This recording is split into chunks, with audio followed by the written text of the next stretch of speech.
Hey. Hey. Hello. How's it going? A new day. Chantal is in Syria. Oh my god. I don't think anyone saw that coming. She's so stupid. She's just so stupid. I swear she has a death wish. She really does. She wants bad things to happen.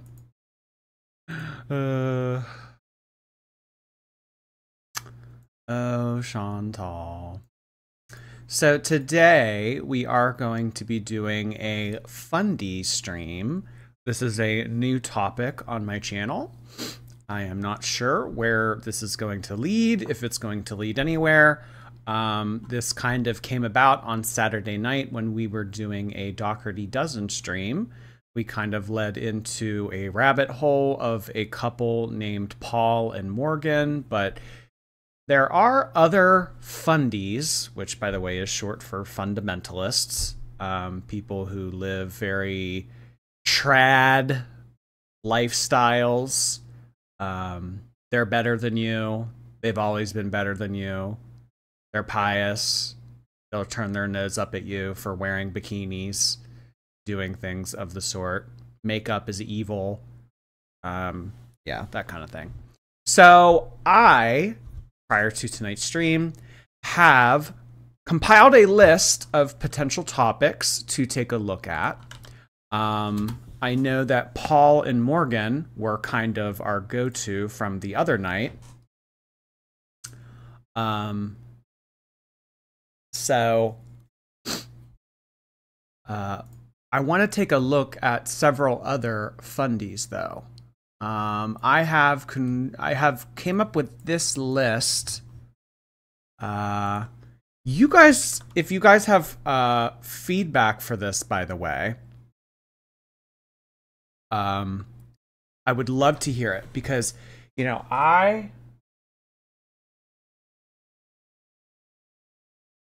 there we go. I don't know a lot of this. I don't know a lot of this. Out of this list that I have compiled on the screen right now, the only ones that I'm familiar with are Girl Defined and Paul and Morgan. And I know very little about Paul and Morgan.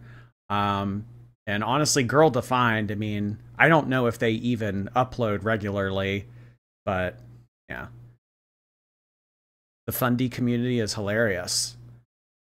Well, I'm hoping that it is hilarious because that is usually my goal on here, is to make everybody laugh and be entertained by these streams.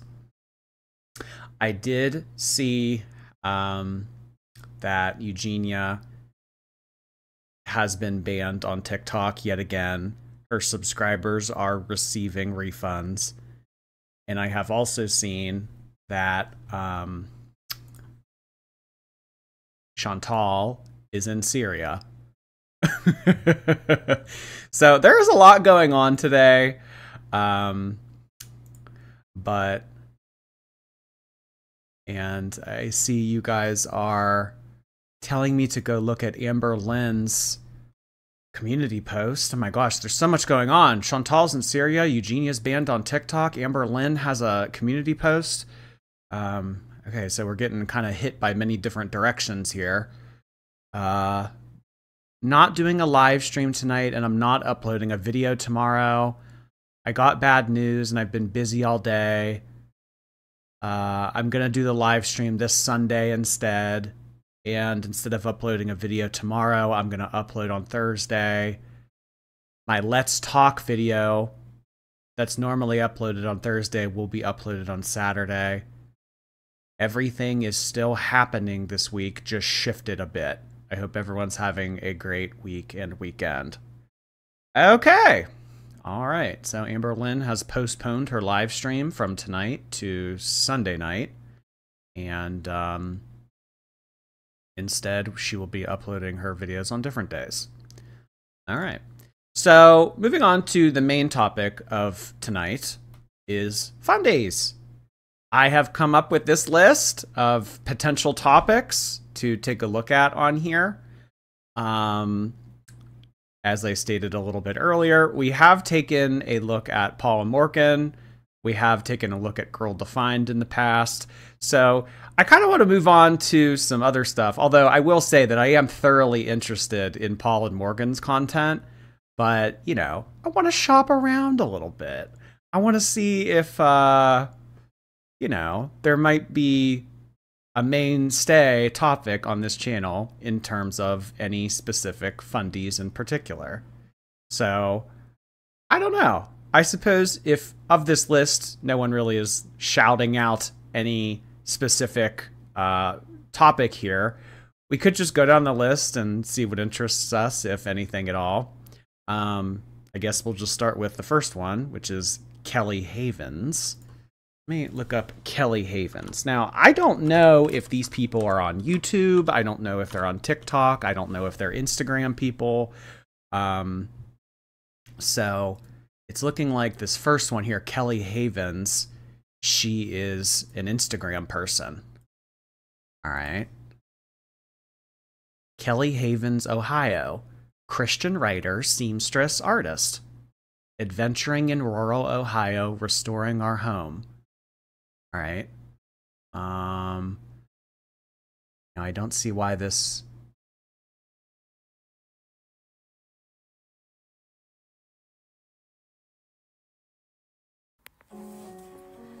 Awake, awake. All around us right now is swelling life. Life folded up, packed tight, nestled snug in the buds of every tree and the buried bulbs of soft soil. Not just in nature, but in you too. We are close to burgeoning now. What if we ignore the buds altogether because of their smallness? Would our ignorance alter the leaves unfolding, the days of summer coming? Okay, that's a bit much. That's a bit much. So she kind of, is there a husband in the picture, or is it just her and the kids? Yeah, that was very loud. Oh, okay, so there is a husband. All right. This seems like they walked out of the 1600s. They seem like they're living a very like new settlers in America lifestyle. Not necessarily Amish, but maybe Amish adjacent. I don't know. Does anyone know if Kelly Havens, is she on YouTube? Is she a TikToker? It's not looking like it's not looking like she has a TikTok channel or a YouTube account.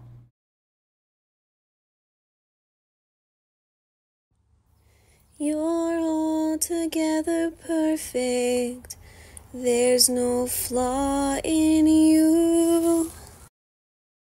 Okay. I don't know if first glance this is going to make for very good reactionary content. I just don't really know what to. It looks like AI. The videos and photos on her account are very interesting. Yeah, they do kind of look fake in a way. I just don't know what to do with Instagram posts. You know, like I need a YouTube channel. I need a TikTok account. He's purposely ignoring the chat. Like what? Like what do you need? Tomato emoji. Okay. Like what? Chantal's in Syria. What? Okay.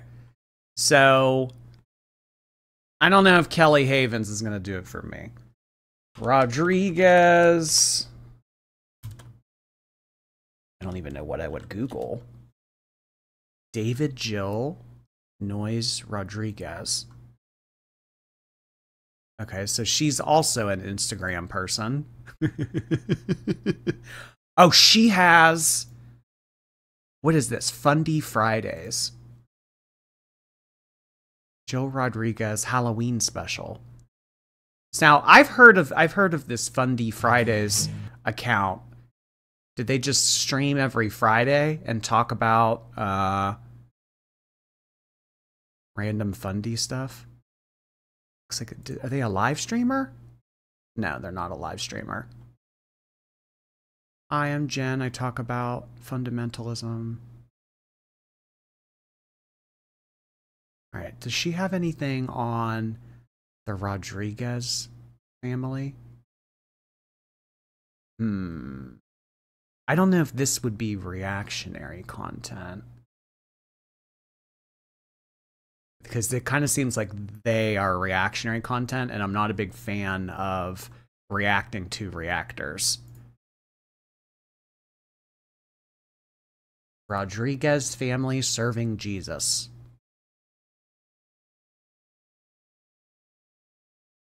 You haters can keep on lying about this because I am confident. Okay, so she gets in the mud. She likes to fight with people. That's a good start.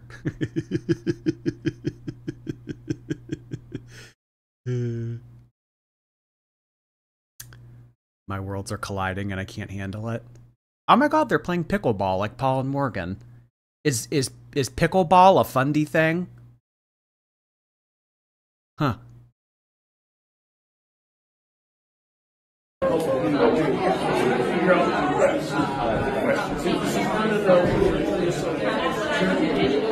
Then the next question is, okay, how can you... Not enough Nelsons. Not enough Nelsons was actually suggested in yesterday's live stream. Let's take a look at that. Hey guys, I am the mom of 16 kids and we have lived in this house for 9 years. Okay. So she is a... Oh wow, they get pretty good views. Saying goodbye, and we're moving to Maui. Last day of school? Are these Fundies? We are a big family of 18.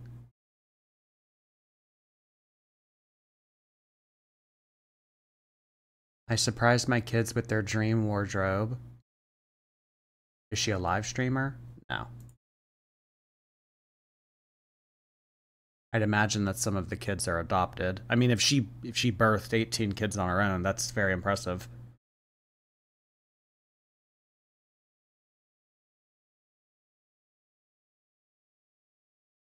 What's like a very generic video we could take a look at? Like meet our family or something like that. We got into a car accident, gift exchange.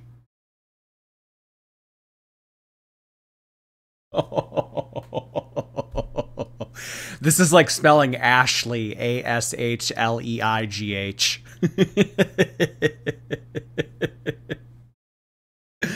Oh my gosh.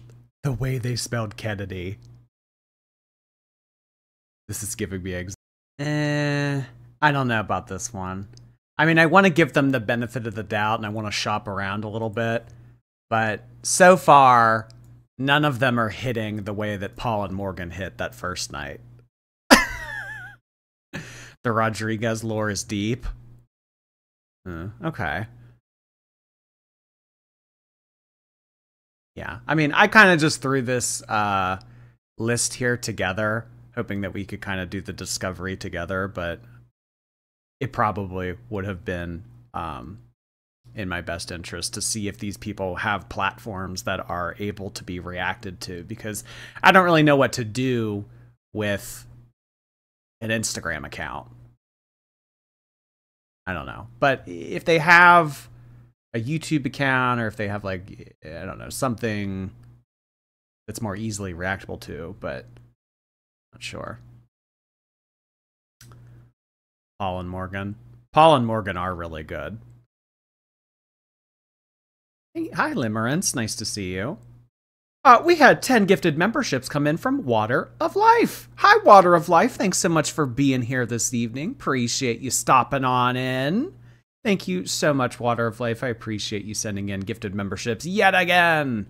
I would love to see some water-related emojis in the chat. H2 go.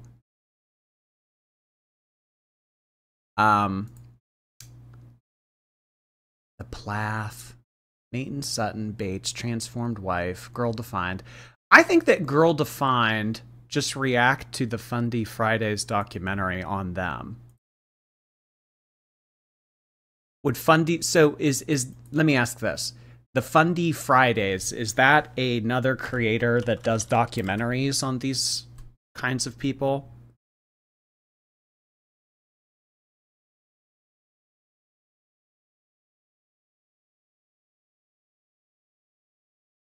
I mean, it's kind of looking like Fundy Fridays content is kind of mixed.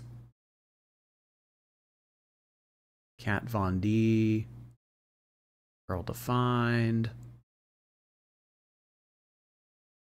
Like, there's not really anything that's jumping out to me. The Jill Rodriguez Halloween special. Maybe we'll just head on over to Paul and Morgan's channel again.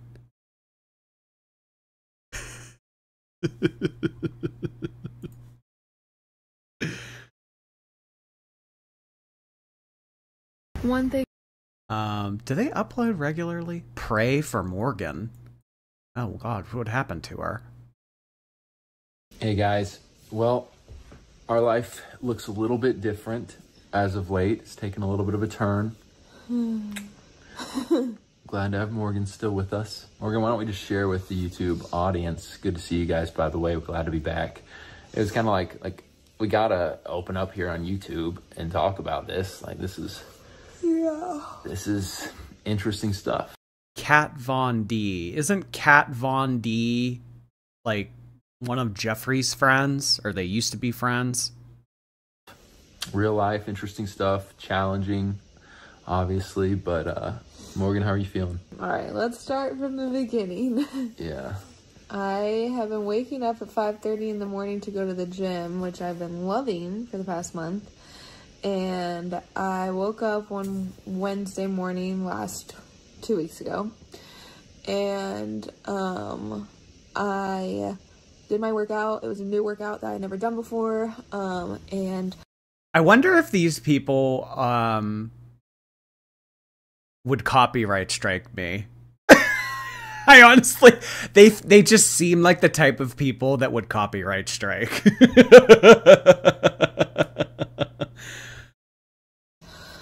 felt great. Went home, lived my life. Later that afternoon, I got the boys up from their naps and we headed down to a park that's close to us. And I felt this like pain in the back of my neck. It wasn't even my neck, it was like my skull. And I was like, oh, I guess I have like a little headache. I don't know, it's probably from allergies, whatever. Maybe I'll take a Tylenol later. I don't know. So anywho, I go on carrying Luca, Jude all over the place. We're chasing Luca around the park. We play a little bit of pickleball. Later that evening, Paul and I are supposed to go out and play pickleball. Does anyone know if they've copyright struck other people? And my neck, it wasn't my neck, I keep saying my neck, but my head, the base of my skull just kept hurting so bad. Like I couldn't really turn, but it didn't feel like times when I've tweaked my neck down in here.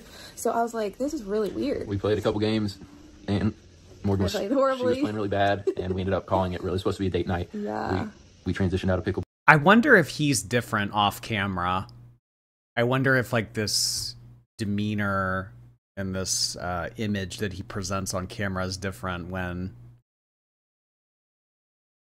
get the Temu lawyers ready. Ball. I was like in so much pain. I was like, we gotta stop. So we played 3 games. I shouldn't have even played all 3 of those games. So fast forward, I play a pickleball tournament on that Saturday. I felt great. I didn't like feel any pain, no headache of any kind. I win gold in that tournament. It's like... Paul gets very offended by reactors and gets into the YouTube comments. Does he? Rachel Oates video on them. Yeah, I have watched a little bit of Rachel Oates video. It's 8 hours long. Paul and Morgan in their video, like that's like a good way to like learn about who they are. Maybe that would actually be better than reacting to their content. Not that I'm like afraid of them copyright striking me. I hope that I didn't give that impression. But the Rachel Oates video, I was watching a little bit of that. It's 8 hours long. But she actually, the video that she made recently,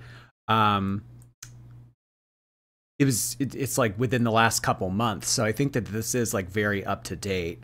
The saga of Paul and Morgan. I was maybe like an hour and 14 minutes into it. Marriage is so. Fundy content begins. So really, in this YouTube and everything, I mean, it talks about how they got together. It says that they met on Tinder. She had sex prior to meeting him, and it's kind of like a bubbling kind of topic in the background, where he kind of feels like a little bit judgmental toward her for having had sex before meeting. I can't remember if it was discovered in this content, but she might have been his first kiss. He's super, super, super trad. His mom is super, super trad. In the past, they had both done modeling. She had done like music videos and stuff like that. You definitely want to see the wedding. The wedding, yeah, so at the altar when they were saying their vows, she began to throw up. The idea of tying the knot with him, I guess, was so nauseating that she almost hurled. Oh, gosh. Before Paul met Morgan. So, I mean, not because I've already watched it, but I just don't know if this is all that necessary to go through again. There really isn't much to know. I mean, basically what the hour and 14 minutes prior to all this sums up is that they weren't always like this. They weren't always super trad. They seemed to be more laid back. They seemed to be, it's something that kind of gradually took over. And I don't know if because of the engagement or the rage bait that they induced on the internet, and that's what got them more followers and money and stuff like that. But they leaned more into the fundy trad lifestyle as time went on. Matt and Abby. I mean, actually, I have actually made a couple videos about Matt and Abby on here. I don't know if they make for the best reactionary content. I don't know if they're fundies either. But there's certainly an interesting couple. Can we watch her old singing videos? That would be in like this early years on YouTube section. The fundy content begins. Let's just jump into this a little bit. Okay, so this is what we watched on Saturday, what I have a preview up of right now, when they were talking about whether or not women should wear bikinis and what's okay to be showing in terms of skin. Morgan acts and speaks like a 12-year-old. When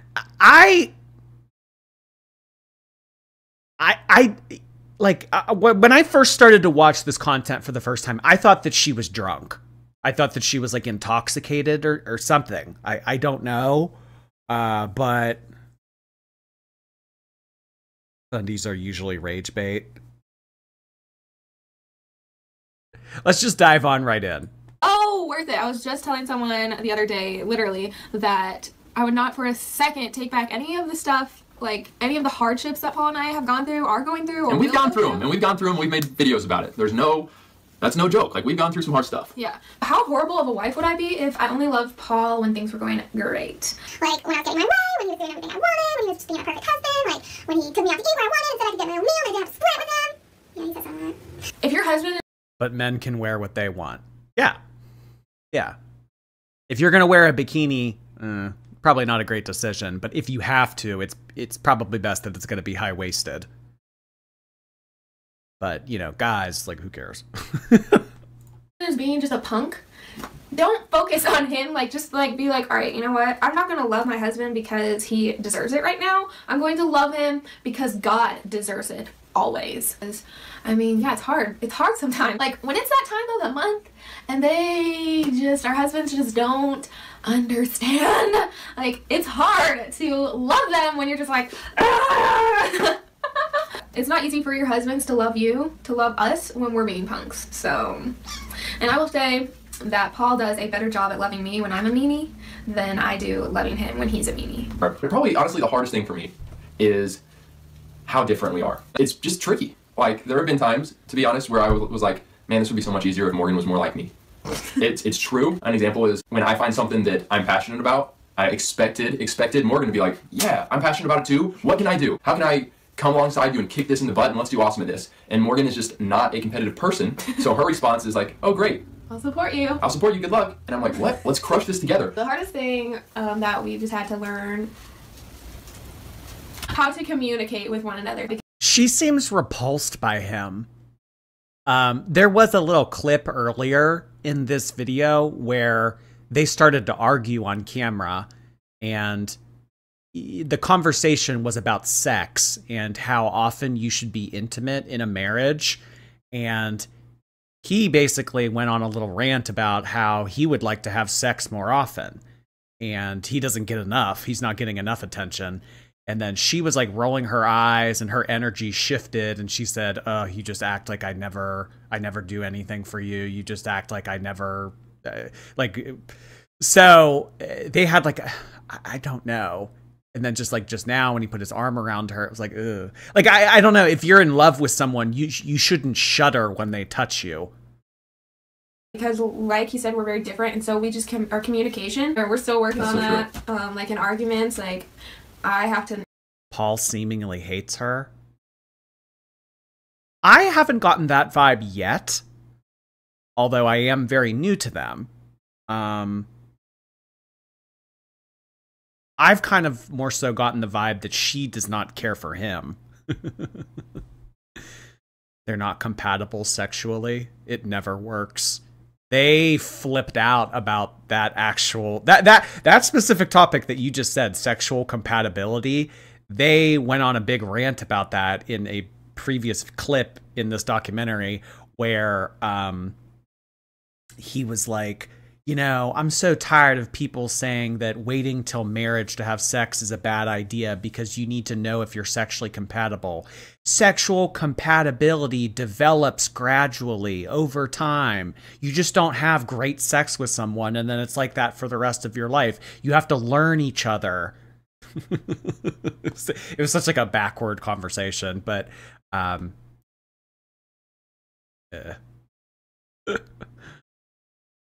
know like how to say something or else it won't get into his head at all.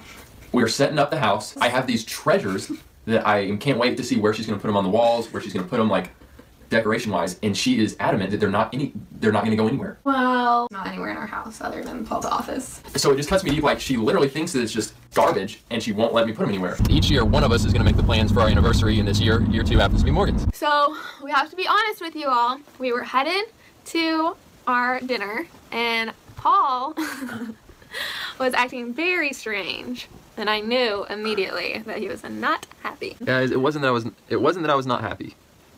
I'm just weird. I don't even know what you'd call it. Like, my emotions when it comes to certain things kind of gets a little off. I don't know what else to say. So like a PMS situation type deal. Not only have they been vocal about sex before marriage, he wanted to take it another level and say no kissing before marriage. On their first date, he gave her a high five. I asked him, I was like, Paulie, are you sad? Did you not like it? Did you have expectations that I didn't reach? And he was just like, oh, I was just really hoping we were gonna get a massage. I was like, and I felt like a total jerk saying that. I did. I wasn't angry, and I wasn't even like, I just, like, my emotions, I couldn't just like hide that. Like, I was sad, my body has just kind of been achy, and I was thinking like, massage is probably gonna be part, I don't know, and it wasn't just that, it was just like, I literally have like this blockage where I just like surprises and stuff. I would just rather be told what's going on, be in the loop, so I can just set my expectations, and when I don't have that, it kind of messes with me, and it did tonight. So you're an entitled little bitch boy. That's what I'm getting. Okay. All right. Noted. And I felt awful. And I know I sound like a whiny baby. God, it's not like I need Oh, hey, yeah, at least he picks up on it. a massage. I gotta admit, I would have potentially rather had a massage than Build-A-Bear. I'm just gonna be real with you. But the fact that they're both here. And Paul is worth all of the blocks in his brain. And the pain. Why did they go to Build-A-Bear? They're like, I mean, I don't, he was born in 89. How old would that make him? Like 35? 36? Why? So this was what, 6 years ago? Why? So they're like, they would have been my age at this. Why at 28 and 29 are they going to Build-A-Bear? He's talking about sex like it's math homework.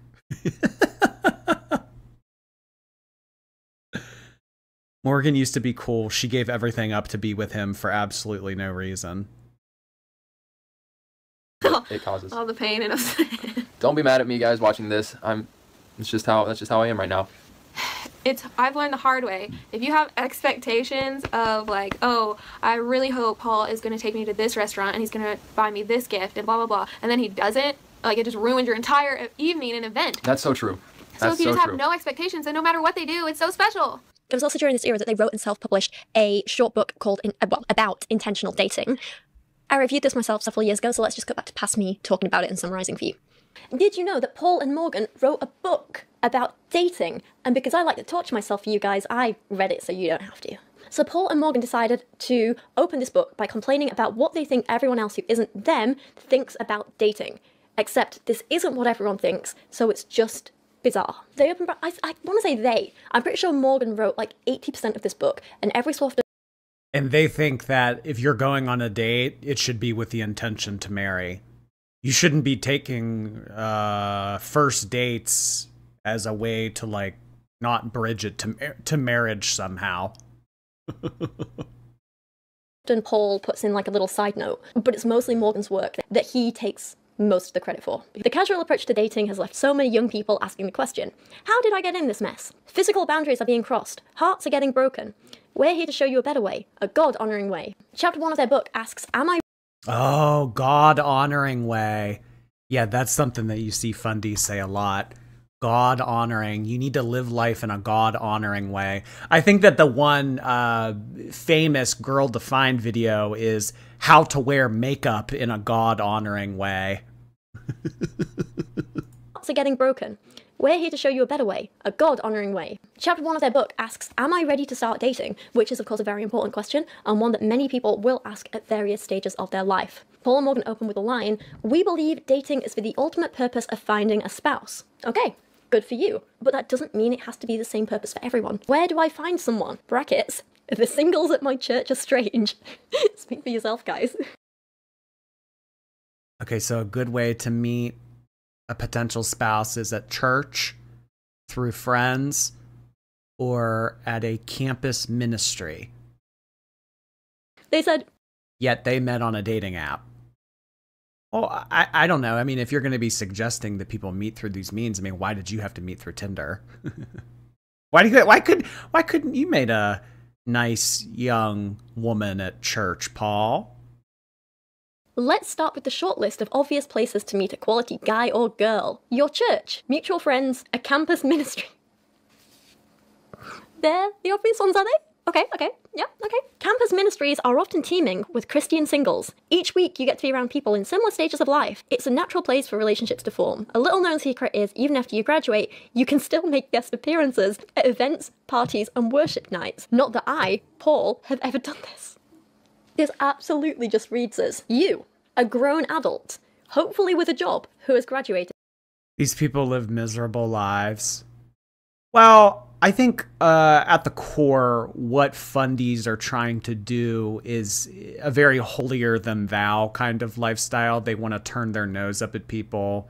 They think that if they restrict certain things and don't indulge in the pleasures that life has to offer, then they are somewhat, I don't know, going to be rewarded better than you. They're more self-disciplined than you. They're more responsible. They're smarter than you. I think at its core, this whole Fundie thing is to patronize others.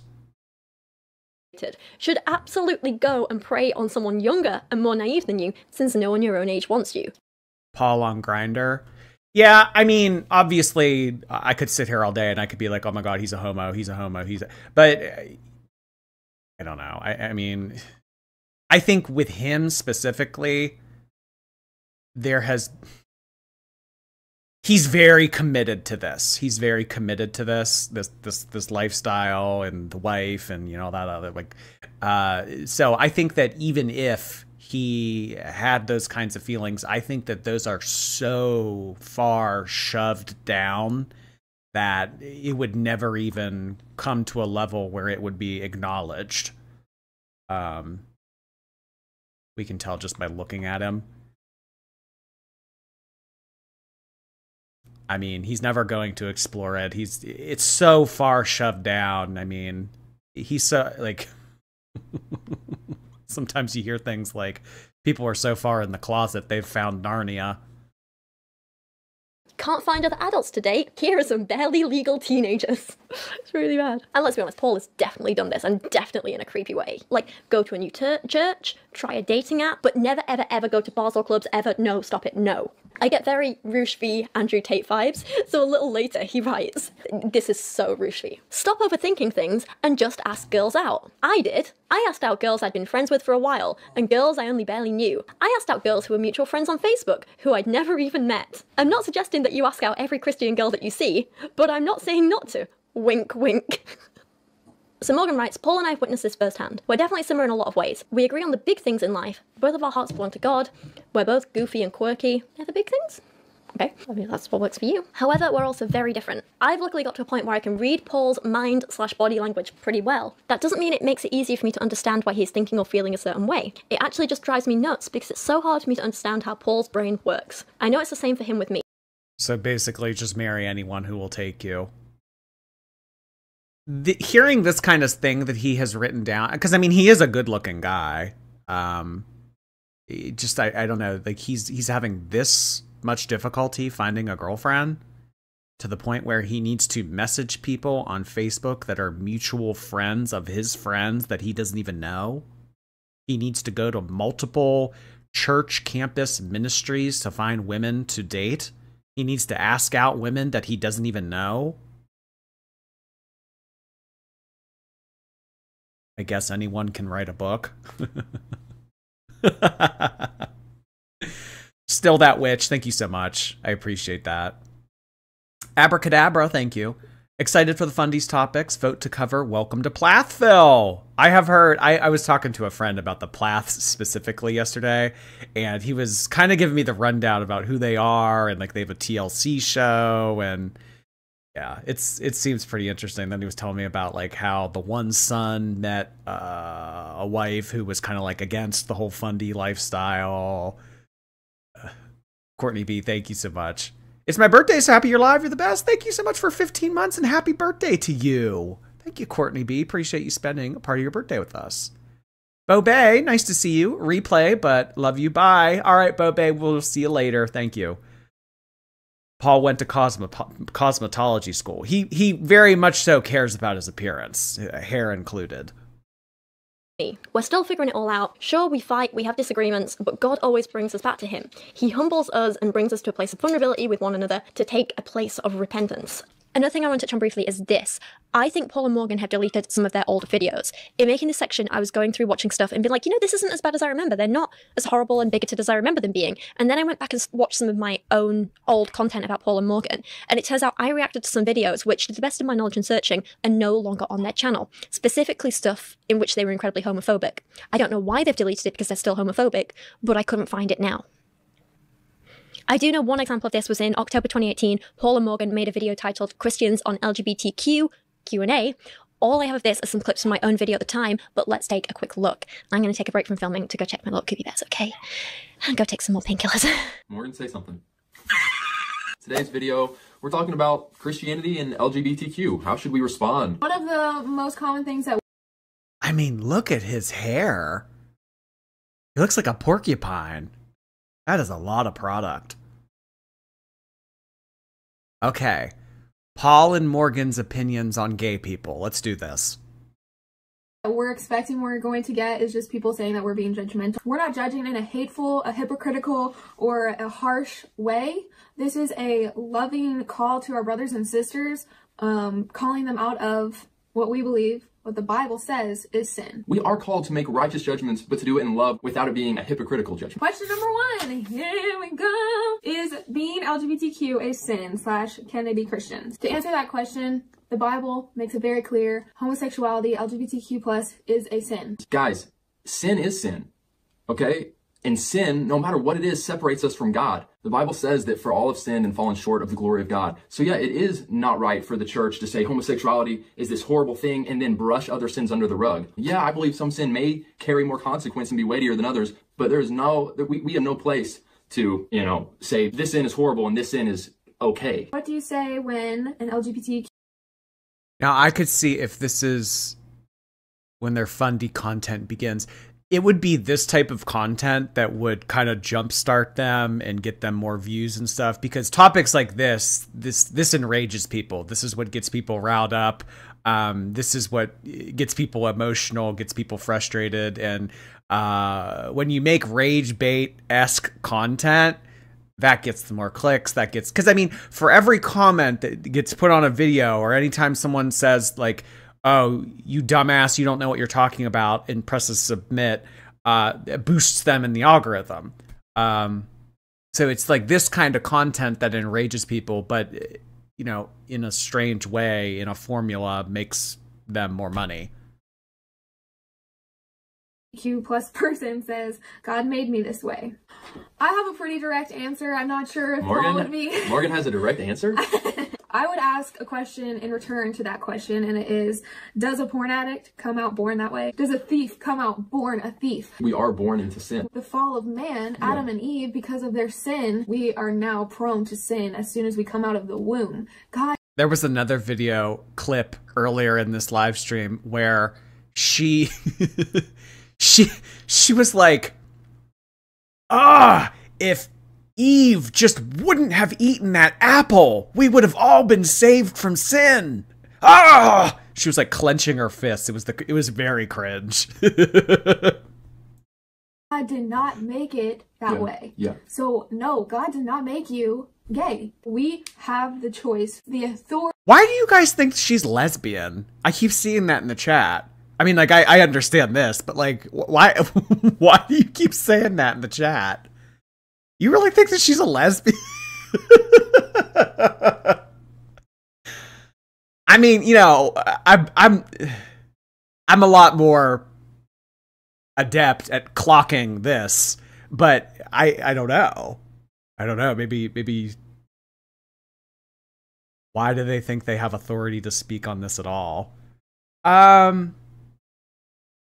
Because it's like the concept of their content. It's like the holier than thou, condescending.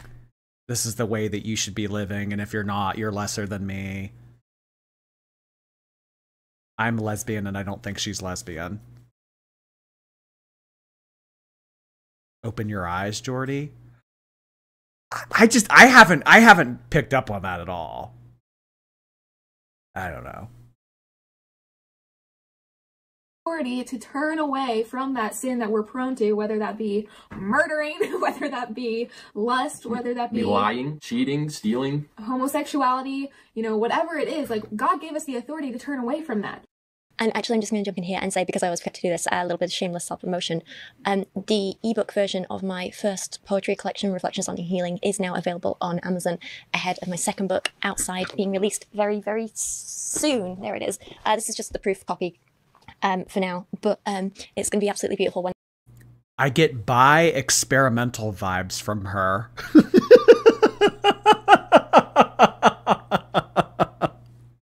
We're getting so specific. It's done. It's a big, chunky hardback book filled with photos, paintings. There we go. The worst migraine. It was horrific. I just had to lay in the dark in pain for several hours. It was not fun. So that was my evening. Next day now, let's do this. I've got 2 hours before I need to leave. Let's see how much we can get filmed. Now let's move on to talk about Morgan's solo content. You may have noticed that Guys, I am thoroughly aware that Chantal is in Syria. This is the topic that we're going to do tonight. We are going to do Chantal tomorrow, okay? Throughout this era, Morgan wasn't showing up as often, and this can be traced back to the video we saw. Like, I don't know. I'm gonna spontaneously combust if one more person comes in the chat and types in all caps, Chantal is in Syria. 2017, but also this one. Morgan is awesome, but she's only going to be in this video for 2 more seconds. So if you guys want to say anything to her before she leaves, 2, 1. Woo! So, wow, where to begin? Where to begin? I wanted to... Wait, why did he just get to burp? You know what? We should have started this documentary from the beginning, because I keep referencing stuff that happened earlier. Oh. Anyway. In another video that they talked about earlier, they were asked, what is something that women do that turns you off? And they Chantal's in Syria. I don't know why that's so funny to me. He talked about how it is a huge turnoff for women to have bodily functions, and that women should just not have bodily functions. So whether that's farting, belching, coughing, sneezing, it's a huge turnoff for women to have bodily functions. To give you all an explanation, an update on what's going down. I'm not against making people mad, perhaps. I mean, I'm going to state what I believe to be true. I'm going to state it. I'm okay with people getting mad or whatever. But Morgan and I were having a talk earlier today about the vision of our channel. What are we trying to do here? We tossed that ball back and forth a little bit. She challenged me. My wife challenged me. Paul, I feel like you're too interested in getting views. I see what she's saying was we'd make titles that would be somewhat controversial and people would want to watch them. So there you go. There you go. You got me. You got me. Morgan, she was like, I'm not loving some of the direction that our channel or these videos are going. I think you're too focused on getting views and creating controversy. All right, Morgan. It's wild. I mean, like, I know gay guys in Los Angeles that look exactly like this.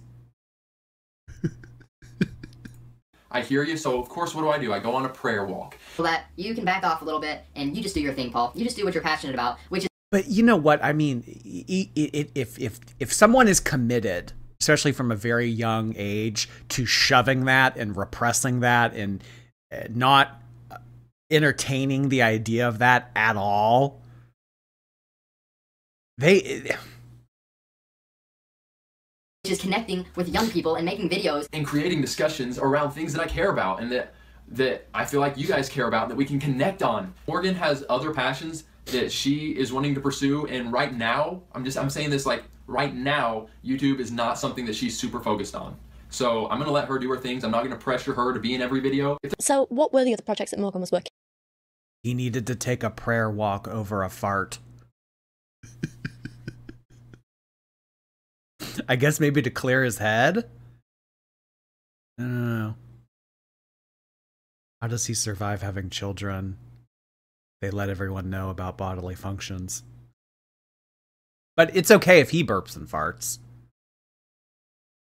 On. Luckily, I can show you at least a few. She made a few song covers, she wrote a few songs of her own and recorded them with music videos as well.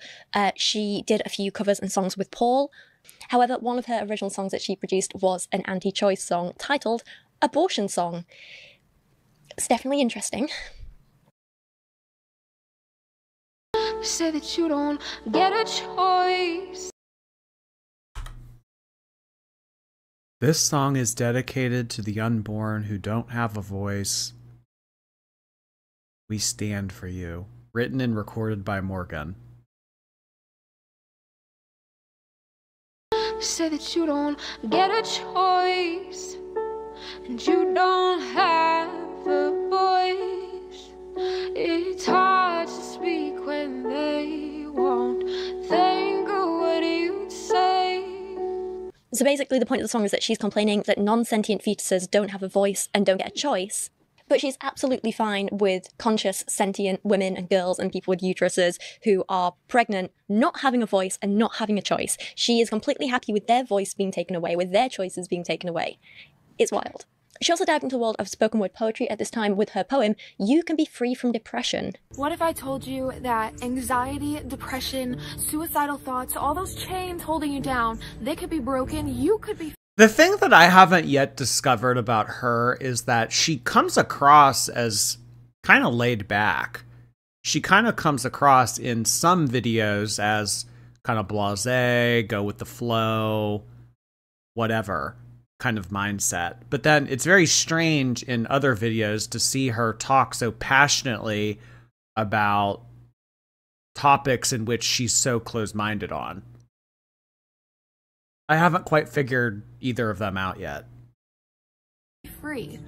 Would you believe me? Highly unlikely. But you say you believe in God, the God who knows the number of hairs on your head, the God who creates life from death, the God who put every single star in the sky, the God who created morning and night. You say you believe, you claim to be free in Christ. But how are you free? You know, I'm quite a fan of spoken word. I perform it myself. I will not comment on the quality of this. I will just say that it is a thing that exists. She also spent a little bit of time making videos by herself, talking about her journey with antidepressants, taking them, stopping them, and then eventually, I think, taking them again. Honestly, as much as I hate the message behind, like, the anti-choice song. Liz, I'm gonna kick your ass. Technicolor, thank you. You versus the Mormon TLC special, My Husband's Not Gay. Is that really a thing? My husband isn't gay. My Husband's Not Gay is an American reality TV special. Oh, I'm gonna watch this. Oh, this is funny. So, you know, another thing about that is the girl defines husband's gay too. I don't know. Is this just like, is this all just like one big cover? Cece, hello. Currently writing a proposal to management to get a pay raise. Thank you for the moral support, Uncle Jordy and friends. Well, hey, if it doesn't go the way that you are expecting it to go or wanting it to go, then you'll find someone who will take care of all of your talents and what you bring to the table. Because you deserve it, Cece. I hope it goes well. Thank you again, by the way. Jen and James crossover with Jordy. Fundy Fridays makes videos about fundamentalism, politics, and gay things. Interesting. Okay. For example, honestly, it was nice to at least see her doing something creative because we never get to see this side of her anymore. It seems that she did at least enjoy the project she was working on, and it was nice to see that side of her. As time went on, Paul and Morgan also began to collaborate with other creators and people they knew, sometimes friends and family, but also other Fundy YouTubers. I believe it was at this time they did their first collab with Girl Defined and also began to regularly collab with Hannah Williamson. In fact, her and Morgan supposedly became quite good friends. Let's take a look at a few of these videos. So we've already seen Women Shouldn't Have Bodily Functions Michael, but let's look at some of their other friends and family, starting with Caroline and Lucy. One of the things I find really interesting is Caroline is Morgan's best friend, and she was there for her throughout her pregnancies. She made a lot of appearances on the channel, and they always call her Carl. Like, that's her nickname, Carl. So, you don't like trans people changing their names to be more real to who they are. You don't like men dressing as women. You don't like drag queens. You don't like women who are a little bit more masculine or men who are a bit more like, they're very strict about, like, gender roles and gender must be this and this and this, but you call your best friend who's a cis woman Carl, and then later on they call their baby boys Grace and Love as middle name. It's just, again, a lot of hypocrisy. But anyway, I'm excited to have Lucy and Caroline. Okay, hey, our two good friends on the show. I think they're gonna bring some really valuable insights. One thing, like my mom, Lucy and I are sisters, I don't know if that's important, but one thing my mom always told me, and I think it was just like a fear tactic more than anything else, but it was like, you can't go back physically. It's like, once you've like crossed a boundary, like there's no going back. And so there's kind of like this feeling of, okay, I just have to like keep going, if that makes sense. Oh. Okay, so you're holding hands, okay, whatever, and then you're kissing, okay, and then you're on top of each other, and then like it doesn't stop. Like, even if you stop in that moment, I feel like he's not even really listening to what she's having to say. He's just more so trying to look like handsome Squidward right now. like it doesn't stop. It's also really hard in established relationships where boundaries have maybe gone farther than you in your heart know that they should have, to begin to connect, like, again, like on a mental level. The two on the left are giving lesbian. You know what? It kind of, they do kind of look like a lesbian couple right here. Instead of just like a physical one. So it's really hard to have. Maybe that's where they get their chemistry from, because if she's a lesbian and he's a homo, I mean, maybe they like have like a meeting of the minds where it's like, let's trad it up together. Have the important conversations once things that you once would have conversated about have already kind of gone. So these types of videos are interesting because, one, they seem to have a lot more friends in the past than they do now, or at least their friends were more willing to come on their channel in the past than they are now. And two, they really were just pulling random Christians with no qualifications onto their channel, who would often just say a whole bunch of nothing about topics that Paul and Morgan had already covered 10 times over. The same went for their first collab with Girl Defined, where they talked about an old topic they covered before many, many times.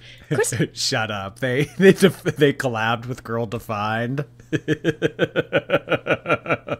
Oh, I want to see that. In modesty, unfair standards for girls.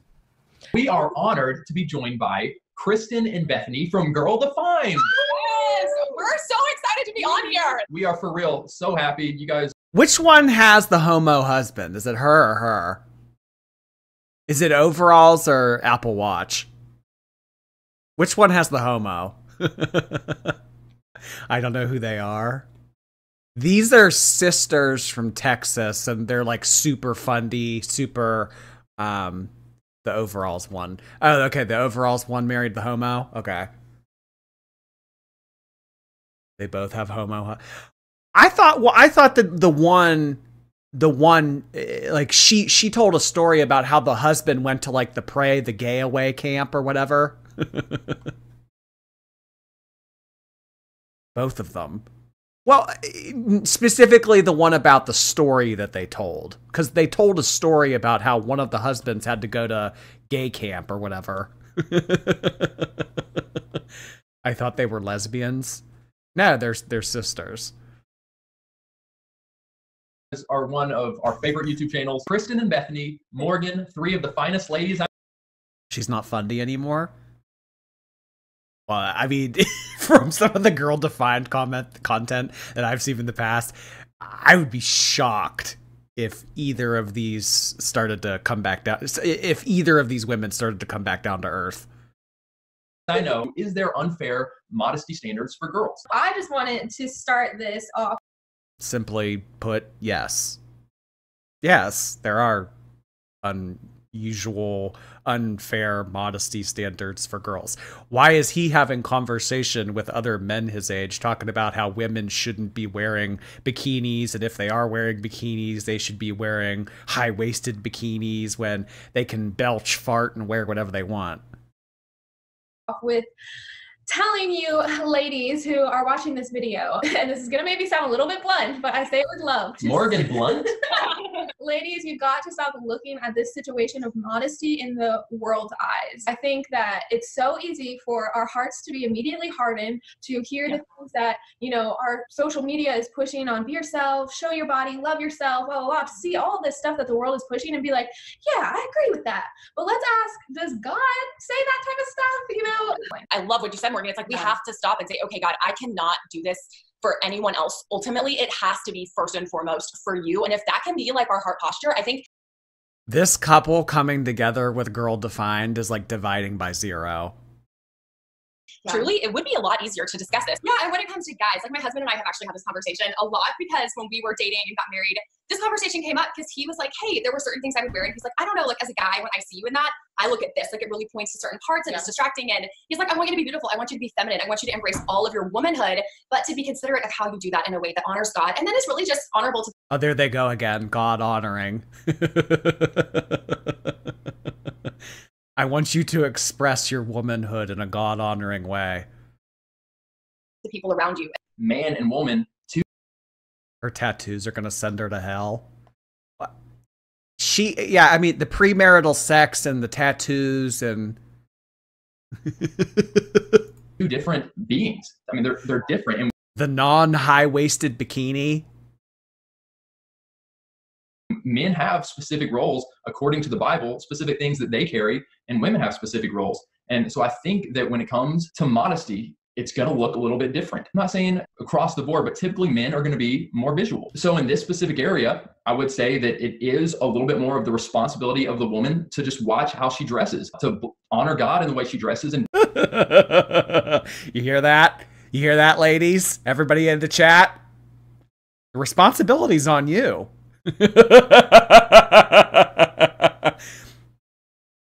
The homo says so. Hey, listen. The guy who doesn't even like women is telling women be even perhaps sensitive of the men around her. I know Girl Defined have since taken back some of their earlier stances about modesty, so I would be super interested to see what they think of these old videos and collabs now too. Do you remember we all thought Girl Defined were getting more progressive and nice and wonderful, and then they came back with just like tripling down on their transphobia? It was really gross. Honestly though, a lot of these videos were just quite boring, just like their collabs with Hannah Williamson. In this first video, they talk about how to know if TV and films are appropriate for Christians, and Morgan complains that the TV adaptation of Anne of Green Gables, Anne with an E, is too feminist for her. You know, the series based on the books, which are notorious for having a strong, outspoken, independent female character who was undoubtedly feminist for the time period she was both written in and living in. It's very confused. What's your criteria? On movies, on TV shows. I was watching Anne with an E. No! Anne of Green Gables. No! The books and stories that I grew up hearing my mom would read. I wonder if they... Oh, how do I put this nicely?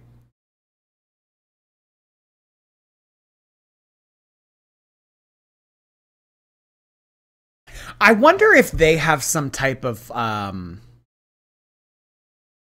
social disorder. That's as nice as I can put it. Read to me. Then what happened? They have to throw in their political agenda of feminism, just all this stuff that was not in the books. And I'm just like, why? This actually, well, I will say one good thing that came out of this Paul and Morgan collab is that I was writing this bit of the script at my writing group, and we all sat around and had a really interesting discussion about Anne of Green Gables and how feminist it is, and you know, the difference between like writing a feminist piece now and writing one back then, and how some things are the product of their time and what that means. And it was a really interesting discussion. I appreciated it. I think it was mostly Zoe and Rose I was talking to, and they had some really, and Chloe as well, and they had some really amazing ideas. So shout out to them for being there for me. They're good friends. But yeah, I want to try and but yeah, back to the Anne of Green Gables books. I mean, later the books were probably a little less feminist, because it kind of fell back on the whole, like, well, she gets married and has 7 kids thing. But she's still outspoken, and as fighting is a here and bring it down just a notch. They have to get my sassiness at least once. They've gotten it, okay. Even Paul often seemed annoyed by it in videos too. Remember this because we are going to be talking about it more in the next section of this video. Morgan even acknowledges that she has gotten harsher, or as she says, her standards have gone higher, and attributes it to marrying Paul. So earlier when I was like, what happened to this? Oh, her standards got higher after meeting Paul. Well, I mean, baby, you can be the most well-acting, well-rehearsed, dutiful wife ever, but at the end of the day, I don't think you're what he wants. This lovely girl from You Idol to become who she is today. She says part of that was marrying Paul. Like, you see what I mean? Like a woman trying to live up to a gay man's expectations. Interesting. I've noticed with Paul, when we got married, like, my standards went way up high, like, got way higher, because before I was... Well, yeah, because he patronized her when they first got into a relationship. Ew, you had sex before I met you? Oh, you've kissed other guys? Ew. Dating him, married to him, I watched literally anything. Like, I didn't really care. She told me a movie that she watched previous to us dating, and I almost dumped her. You did not. I didn't almost dump her, but I literally, like, I think I reflected on that for like days, and I was like, okay, who am I dating here? It did Yeah, she also put in her Tinder bio that she likes to cuddle or something like that. And that was like a huge turnoff for him. When he read that, he was like, oh, whore. Show like her standards were disappointingly low or maybe just naive. If you look at yourself, if I looked at me back then, what was I struggling with? I was struggling with severe depression, severe anxiety, severe comparison. I started to notice that as I cut back on certain shows, I didn't struggle as much with comparison. I didn't struggle as much with my anxiety. My depression wasn't as intense. I am... He gives me the vibe that Jeffrey would be up his alley. This guy, Jeffrey more so likes to go for straight DL mask kind of guys. He's just giving flaming homo. I'm honestly very leery of dating guys who watch Game of Thrones. We're going there. We're going. I'm wary of guys who watch Game of Thrones. It's just like these lunatics all get together and just, you know, sit in a circle and say, okay, well, who can have the most outlandish, restrictive belief about dumb shit? Yeah, anybody who tells me that they're watching Game of Thrones, I'm like, yeah, I mean, and I get that, and I understand now why Paul, you know, questioned why I was watching things, because I was saying I'm walking with the Lord, but then I'm watching these shows that talk trash about the Lord, or don't bring the Lord in at all. There's also odd videos like this where the cracks were really starting to appear in Paul and Morgan's relationship, and guests like Hannah were just sort of awkwardly sat in the middle of it all. Heavy hitter. How often do you think about / want sex? This is a question for Morgo because she's married. I know that it's different for every woman. A lot of people say that the majority of women do not ever want it as much as... Like, she's such a politician. It's like, answer the fucking question. It's a very straightforward question. I mean, she's going on a whole diatribe now. Ruthie, thank you so much. The Nelsons are who's who of the Fundies. Married one of the Duggar boys, I think. Okay, I'll check that out. Thank you so much, the Nelsons. Bibliophile, thank you. The Pearls are just plain evil, not snark-worthy. Okay, all right. I'm learning. Jojo, thank you. Happy Canada Day to my Canadian girls. Oh yeah, it is July 1st. Happy July and happy Canadian Day. Canada Day. That's what I meant to say. Abby Cadabby, hello. At the gym girlies, not fat, but P-H-A-T. Oh, get it. Busy Bee, Swizzle, thank you. I'm reporting you to the BBB for ruining my night. Why? Because we didn't do Chantal? We'll do Chantal tomorrow.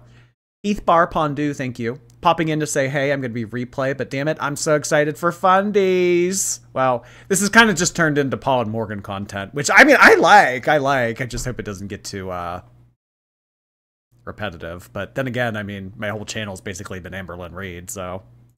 As guys want it. I think Paul thinks about it and wants it a lot more than I would think about it or want it. For me, like, yeah, it crosses my mind every single day, maybe once a day. Okay. But that doesn't necessarily mean that I'm not bad. Do they use protection? They did do another video about how she talked about how birth control's evil. So I'd imagine, yeah, they do. I'm wanting it every single day. Like, I could go much longer than Paul could without having sex and be just fine. But I love it. Sorry, Hannah. This video also had a lot of Hannah trying to say stuff and Paul jumping in to be like, so let me, a man, explain what you're saying. And once I noticed him doing this to Hannah, I also noticed him doing it to Morgan constantly as well. Here's one clip, but there's a ton more like this, and it got very noticeable after a while. Smiling, or if he's more like... So almost like their demeanor, their countenance? Yeah, and like, it's just the way they act in general. He definitely has a habit of mansplaining a woman's view, not only back to her, but to the audience. Like, not in a way that says, hey, I'm listening and understanding what you're saying, but more like, hey, I can explain this better than you. It's very annoying. Also, I pick up on that, too. I know this better than you. Well, I mean, the person that has the belief system of women need to be doing a certain thing, do as I say, not as I do. I mean, of course, that's also going to be the same type of person to mansplain. Also, sorry if you can hear Kobe snoring in the background. She's over there by the lighting having a good sleep. And finally, they ended this video with a little bit of body shaming. I don't think that I really cared if my guy had a six-pack. Wow. I wanted him to like be like fit, and like when he flexed, I wanted to be able to see his arm muscles. I don't think I personally didn't want like pudge. I'm just not attracted to that. But I know plenty of girls that are like, give me that pudgy man. I don't, my future guy, whatever, doesn't have to have like turtle shell, shredded like that, you know what I'm saying? I think I agree with Morgan. Like, he doesn't have to be shredded, but I would prefer. Well, he has a very feminine body. I mean, he's extremely thin. So if that's what she's into, I mean, hey. That he's not overindulging in. Doesn't have a big belly. And I have to hold the same standard for myself. Like, I'm thinking about that. Like, you better believe that we're saying these things thinking like we're not going to allow that to happen either to us. Boom. Raw and honest. Raw and honest. It is really sad, but it's easy to see why Morgan was so unnecessarily harsh on herself post-pregnancy later on. It doesn't feel like either of them have ever had the most healthy approach to body image, you know? And speaking of unhealthy, I wouldn't necessarily call this an era, but the next section of videos I want to talk about, while making this video, I grouped them into a folder called Morgan Starts to Look Miserable. Because from around the end of 2019 throughout 2020, Morgan seemed to become more and more unhappy. We touched on this a little in the last section, but it was clear over time that she wasn't really enjoying being on camera anymore. There were fewer moments of genuine happiness between her and Paul, and she seemed angrier towards the topics she was talking about. I'm pretty sure viewers noticed this as well, because from what I remember at the time, people were very concerned for her, and she even had... No, thin doesn't necessarily equal feminine. I don't know if you were saying that in regards to what I said, but I mean, just little to no muscle mass. He has a very long torso. He almost has like a Kendall Jenner body. So I sent out those 5 gifted memberships because it is the beginning of a new month. Lose! Oh my god! Coming in hot right after I sent out my 5. 20 gifted memberships from Lose! Look at that. I know, right? Lose coming in hot. Thank you so much, Lose. I really appreciate you expanding the community. Welcome to all of our new members. Be sure to thank Luz for her generosity. I don't know, do we have a dedicated emoji for Luz? I mean, that's definitely not Luz's first time gifting memberships on here. Lose, win. maybe thumbs down emoji for Luz. Thank you, Luz. I appreciate that. Admitted herself that she'd been struggling. Hey guys, what's up? It's Morgan, and this is the Paul and Morgan show. I'm making this video because I wanted to... What the fuck was that? Is that their little jingle? The Paul and Morgan show. Check in on you guys, and I just want to be real, raw, and honest with you all because that's how I am. So during this time, I have been struggling pretty intensely. It's just been super weird for me to like figure out like how to live during this time. In this past year, I have actually like been totally off of antidepressants now and not struggled with any of that stuff for like almost 3 years now. It's weird because I feel like the enemy has just thrown that all back in my face and like been just really like tempting me to believe lies and fears of like, oh no, if I'm struggling right now, that means that I didn't really overcome it, and that means... They seem like the type of people that would think that medicine is evil too. Like taking antidepressants or benzos, that's evil. That I haven't been a good daughter of the Lord's, and that means I'm not trusting him enough, or blah blah blah, just all these lies that are totally from the enemy. And basically I hit a really low, really dark place, and I was in denial about it, and it was bad, and basically it got to a point where I couldn't keep it. Do these people have jobs? As far as I know, they've made all their money through social media. I think that he used to do hair. I don't know when he stopped doing hair. I don't know if she went to college either. But as far as I know, like today, I mean, obviously this footage is taking a look at stuff that they uploaded in 2020. But today, they have kids and he plays pickleball. So I don't know if he makes money doing that, or if she works. I'm not sure. But it seems like they upload semi-regularly to YouTube, maybe like once or twice a month, but that's definitely not enough to support a family. Does she have a tattoo? She has several tattoos on her forearms. Who is the enemy? I think it's like haters. Or like anybody, basically anyone who thinks differently than they do. That's who the enemy is. Those poor kids. Yeah, I feel bad for people that are born into this. Bailey, thank you. You heard it, ladies. No expectations for your man. You should get all of your advice from Morgan here. In any longer, like, I was having meltdowns about the most ridiculous things, and I was being really just like intolerable. I don't even know if that's the right word, towards Paul and Michael even, and just like my attitude was just crap. And like I know that it was because I was just like keeping all of the stuff that I was struggling with in, and I was not communicating with Paul or just anyone in general. My family still like didn't know. It got to a really dark place a little bit ago, like several days ago, and it had to come out. And I knew that, and I also knew that like if I don't bring this out now, if I don't bring this darkness to the light, like I don't know how much darker it could really have gotten, but it could have been really, really bad. But of course, let's not forget that a big chunk of this was happening during lockdown, during the worldwide pandemic. So a lot of people were struggling with mental health issues at this point, and it's completely understandable that she would be too. It's really hard not to feel for her when you see videos like this. Morgan also started to express how she didn't always want to be super upbeat and high energy in videos, which is one, completely understandable, and two, sort of the start of her seeming like she doesn't want to be on camera at all. Going forward, you'll notice slow speech, big sighs, eye rolls, and just pure boredom. She's walking blasphemy. Well, you know, I mean, she's not, you know, I mean, hey, she has sinned quite a bit. She has tattoos. She had premarital sex. She wore a bikini, a non-high-waisted bikini at that. Yeah. I'd say she's as unholy as anybody. Right, Cat Stand Meow?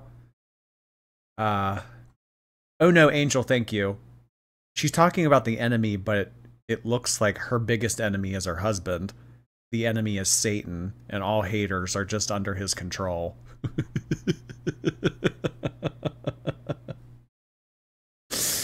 Oh. Okay. The enemy. I mean, I had heard that term before, and yeah, I probably could have put two and two together that that's what they were referring to, but I thought, like, in that context, she was referring to, like, people speaking out against what she's putting out onto the internet, or like nasty comments, mean comments, stuff like that. But I guess it's just like a bridge from Satan. So if you have anything adverse to say in regards to their lifestyle or what they're putting out onto the internet, you're just a beacon of what Lucifer's trying to speak through you. Busy Bee Swizzle, thank you. You're inconveniencing me with nonsense, Jordy. May you forget a load of laundry in the washer. No! What a horrible thing to wish on to someone else. Oh my gosh. I'm gonna run to the bathroom real quick. I'm gonna let the video play though.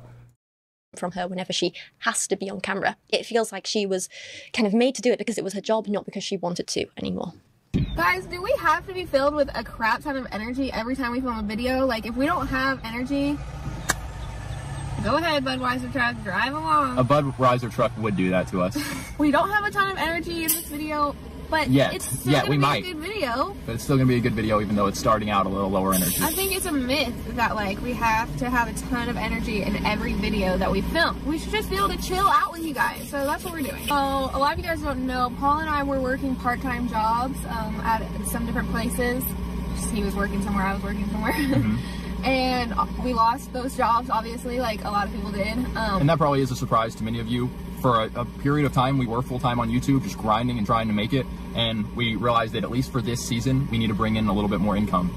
Paul and Morgan were also starting to struggle financially at this point, which likely added to a lot of the strain too. This isn't me speculating, they spoke about it in videos. They'd lost the other jobs they had because of the pandemic, and YouTube was their only income, and they were struggling. You might notice as well, this was a time period when they moved away from singing their cringy little intro song every time and started to use a little pre-recorded intro instead.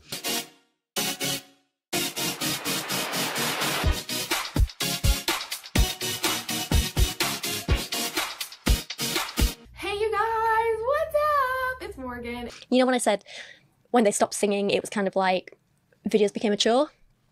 This was... No, they don't do the jingle anymore.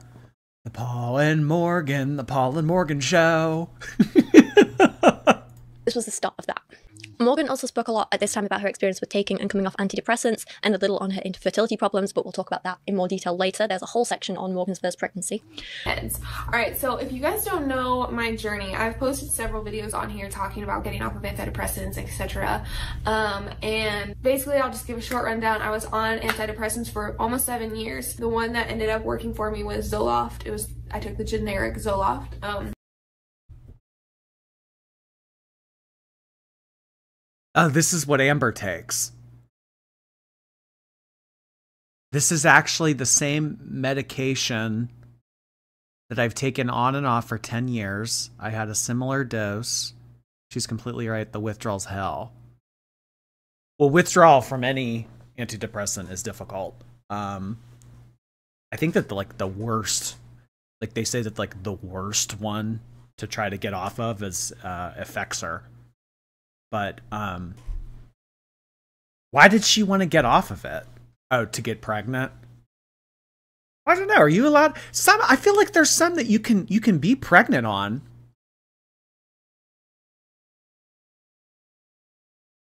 Huh. Amber keeps following us. Ever so slowly. Amber's social media manager, thank you. My professional engineering exam is tomorrow. It's 8 hours long. Wish me luck. I need the academic spirit of Amber Lynn and Chantal to give me strength. Oh boy. Well, you should get to bed, get up early, and have a great breakfast, and you are going to kill it. Everything has led to this moment. No pressure. No pressure. Good luck.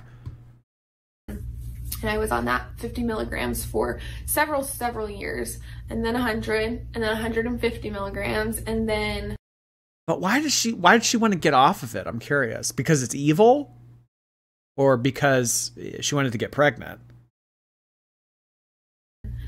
Back down to 100, back down to 50, and then that I was like at 50 milligrams for a whole year, and then we started tapering it off. Also, Paul and I were trying to get pregnant, are still trying to get pregnant, and I know that antidepressants kind of lower your chances of getting pregnant. I really did feel for Morgan so much for making this part of the video.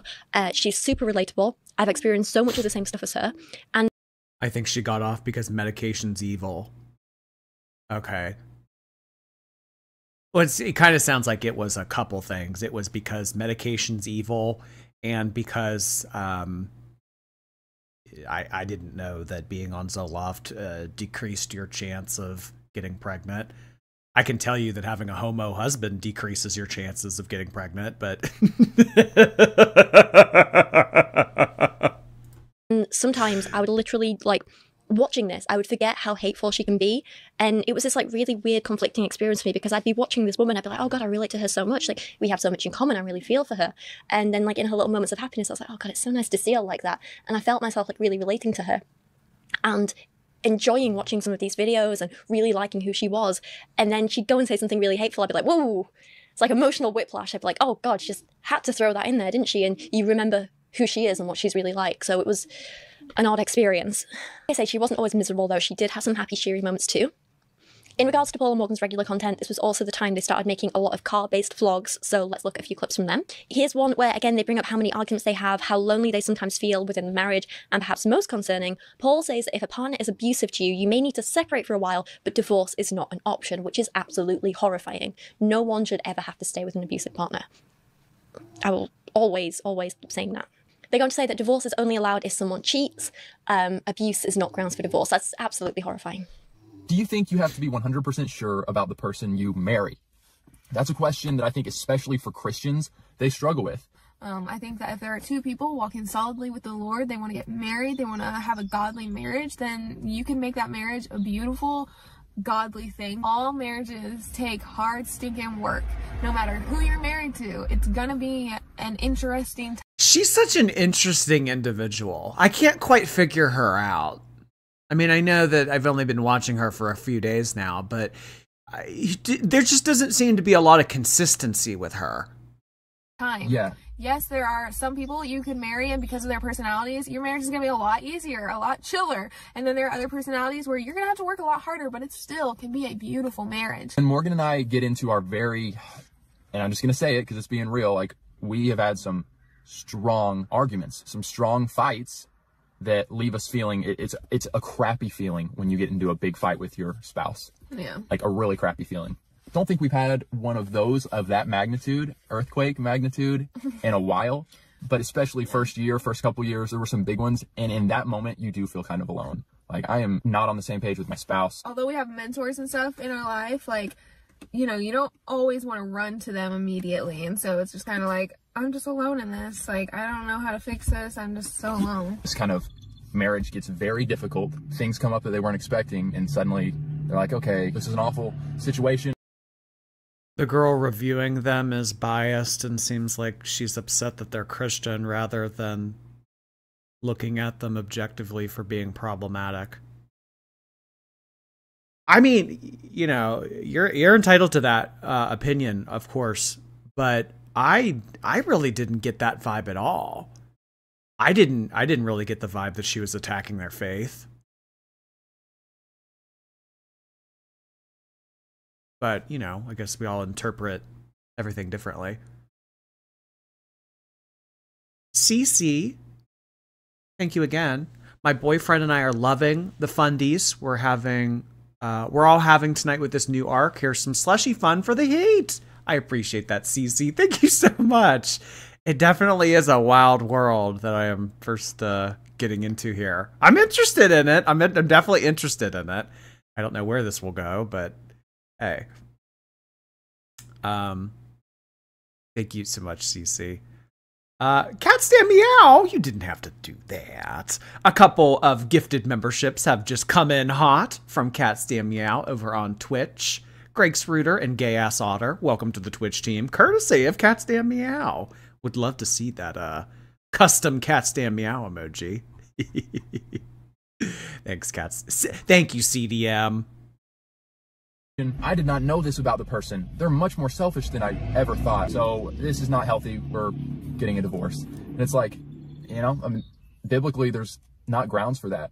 If there's abuse, you know, then separation might be in order. I'm separating from that person. As far as like what Jesus said, he said, except for marital unfaithfulness.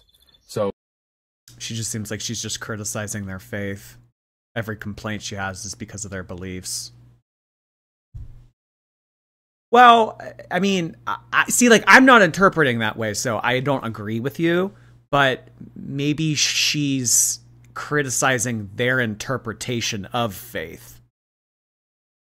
So if that person has an affair, that gives you grounds for divorce. I found this clip from Morgan quite surprising. This is one that I'd never seen before, and it seemed so, compared to what we'd normally seen of her, it seemed so mature and respectful, and I was really quite impressed until I remembered that she doesn't actually stick to this all. This is not the person she continues to be going forward, so I was like, oh, well, that was short-lived. As Christians, as God-fearing, Jesus-loving people, have to be the ones who come from a very, like, just kind, chill heart. I'm not saying you can't be passionate about stuff. I'm not saying you can't, like, lay it out there. But I am saying that, like, when you're talking to someone who doesn't believe in what you believe, you should probably just go ahead and understand that, like, they're probably already have, like, walls and, like, maybe even anger built up towards you, and it's not necessarily you. Another thing I'd never seen before, but that didn't really surprise me at all, was here's a clip of Paul and Morgan admitting to being anti-evolution creationists, which is a topic I haven't covered in years, and it's giving me major flashbacks. Evolution and the age of the Earth. Should I not have gone there? We're going there. Just be careful. Oh my god, he's so gay. He's so gay. in, yeah, thinking like, okay, well, if that wasn't literal, then Noah's Ark isn't literal, and Moses in the Red Sea wasn't literal. And But you know what? He also kind of gives me... Think back to, like, middle school. Did you guys ever have a teacher that was, like, very energetic, very into their job, very wanted to connect with the kids? He also kind of gives that vibe, too. Like, I want to be the cool teacher. He gives those kind of vibes, too. They have no chemistry. I don't think they do either. I don't think, yeah. I mean, she's such a strange individual. She's so spaced out. I mean, it just seems like for the 10 seconds that her soul comes back into her body, it's like a vessel's here to like say something bigoted and then go back out into wherever her mind was floating off to. and everything else wasn't literal. Like, just be careful, because that could be a slippery slope. Morgan and I both hold to the belief that God... What type of gay is he? Oh, this is like an LA gay. This is the type of like Los Angeles. This is a Los Angeles gay. God created the heavens and the earth, all the animals, the people, in 6 days, I guess, and then 7th day he rested. That's what I believe. Yep, I believe that. I would encourage any of you all. He's very thin. He's very fashion forward. He cares about his teeth. He cares about his hair. This is straight out of Los Angeles. Doing research and whatnot to take a trip to the Creation Museum here in Kentucky. It's a good place. They really break it down. They go to the Bible. They bring in astrologists, scientists. Yeah. Like, they're not afraid of science. They're not afraid of scientists. Don't believe that humans evolved from apes. And I've seen some comments when we touched on this last time saying so much science points to that we did evolve. Oh, guess what I got recently? Flavor blasted goldfish. Oh, love it. Love flavor blasted goldfish. The Creation Museum. Are they still together? Yeah. Yeah. A top or bottom kind of gay? That is more difficult to pick up on, in my opinion. Because I know that most people think like, oh, feminine equals bottom, but that's not the case. Always. That's not always the case. Evolve. You know, Charles Darwin even started having significant doubts before the end of his life that evolution was true because they didn't find any of the fossils, any of the skeletons of the hybrid species going from one species to another. So I'm not buying it. They mentioned going to the Creation Museum, and that is something that I've spoken about in my videos before. I have covered books and writing by Ken Ham and Kent Hovind and picked them apart and fact-check everything. There's some really old videos, but yeah, I think they were quite good for the time. I don't know. Old videos, we'll see. We kind of knew they were anti-science because they're anti-vaxxers, and they've made some questionable choices in regards to medical decisions before, but I didn't quite know they went... Evolution deniers are my favorite. She's giving major Amberlynn vibes. Oh, God. Is Amberlynn a flat earther? She's probably a flat earther because she thinks to herself, well, yeah, I'm the one that flattened it.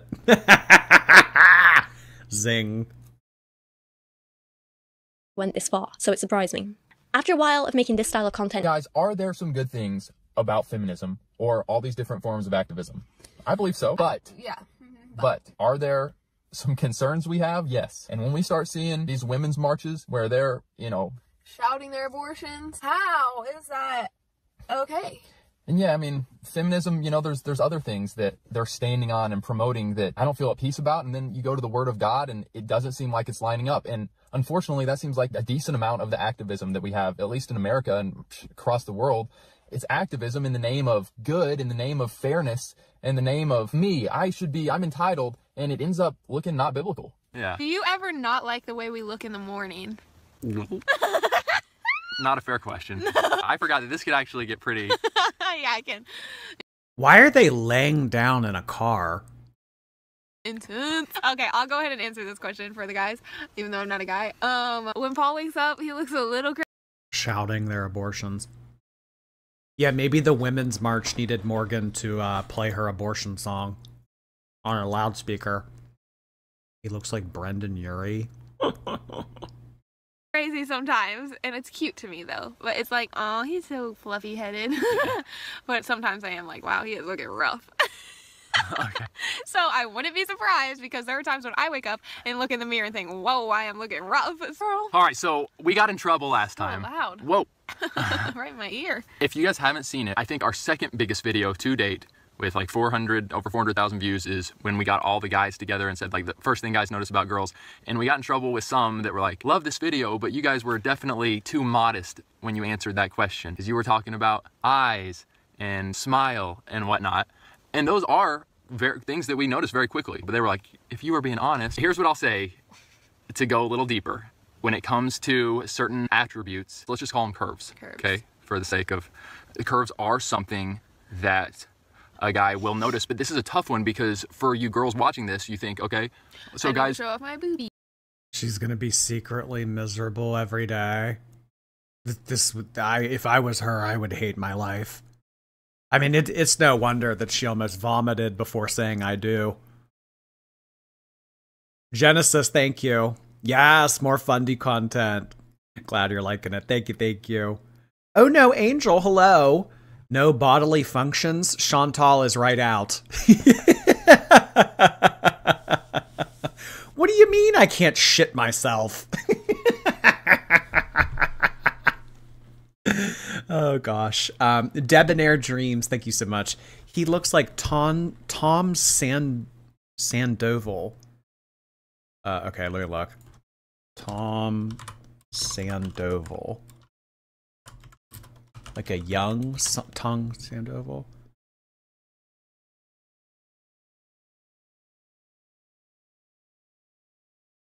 I see it. I see it. I mean, I don't know who this is. Is he an actor? Yeah, I definitely see it. Carbonated Canary, thank you so much for 15 months. I thought that you subscribed yesterday. Why is that? Huh? Oh, was that on YouTube and then now you're doing it on Twitch? Wait. I could have sworn that came up yesterday. How weird. Sandoval. Okay. Sandoval. Tom Sandoval. Hobbit Girl, nice to see you. Thank you for 17 months. You've been around a while. Thank you, thank you. Guys do notice curves, so that means I need to accentuate those more. No. If a guy is a godly man, he might notice them, but he is not going to focus on them. Yeah, he might be like, okay, this is a blessing.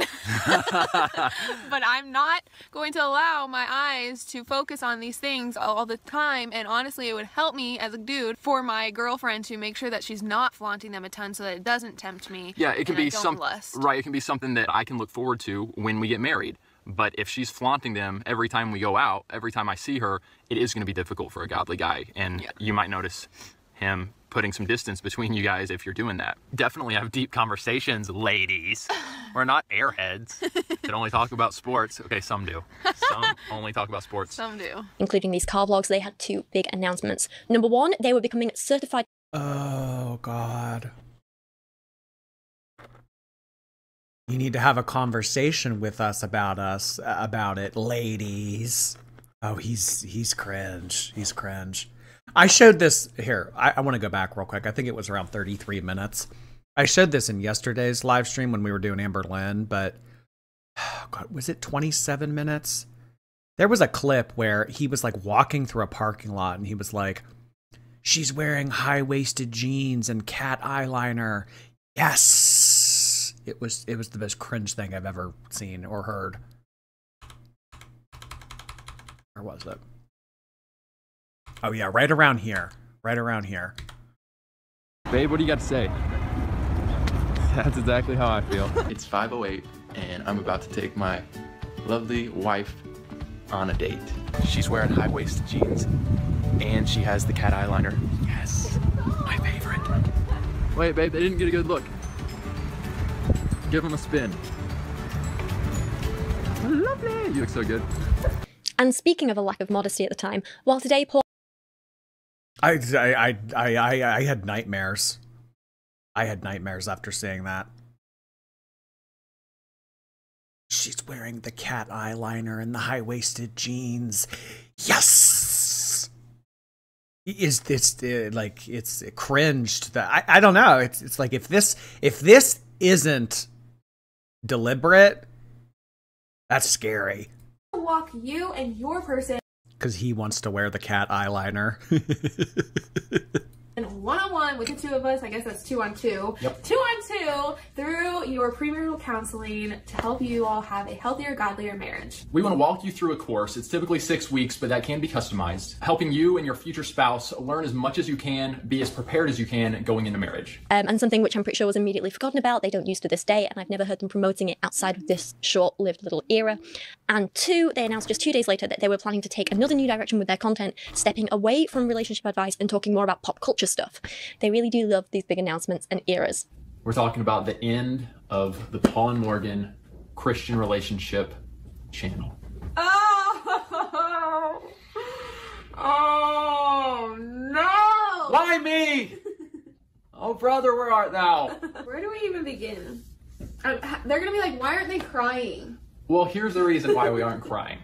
Because as 99% of these videos go, the really dramatic title, thumbnail or the title, it's not always as it seems. Talking about the ending of the channel, it's not exactly as it seems. Is there some truth to them, to ours? Yes. Yes. We are about to make the biggest direction change, biggest change in general to our channel that we've ever done. But is the channel ending, Morgan?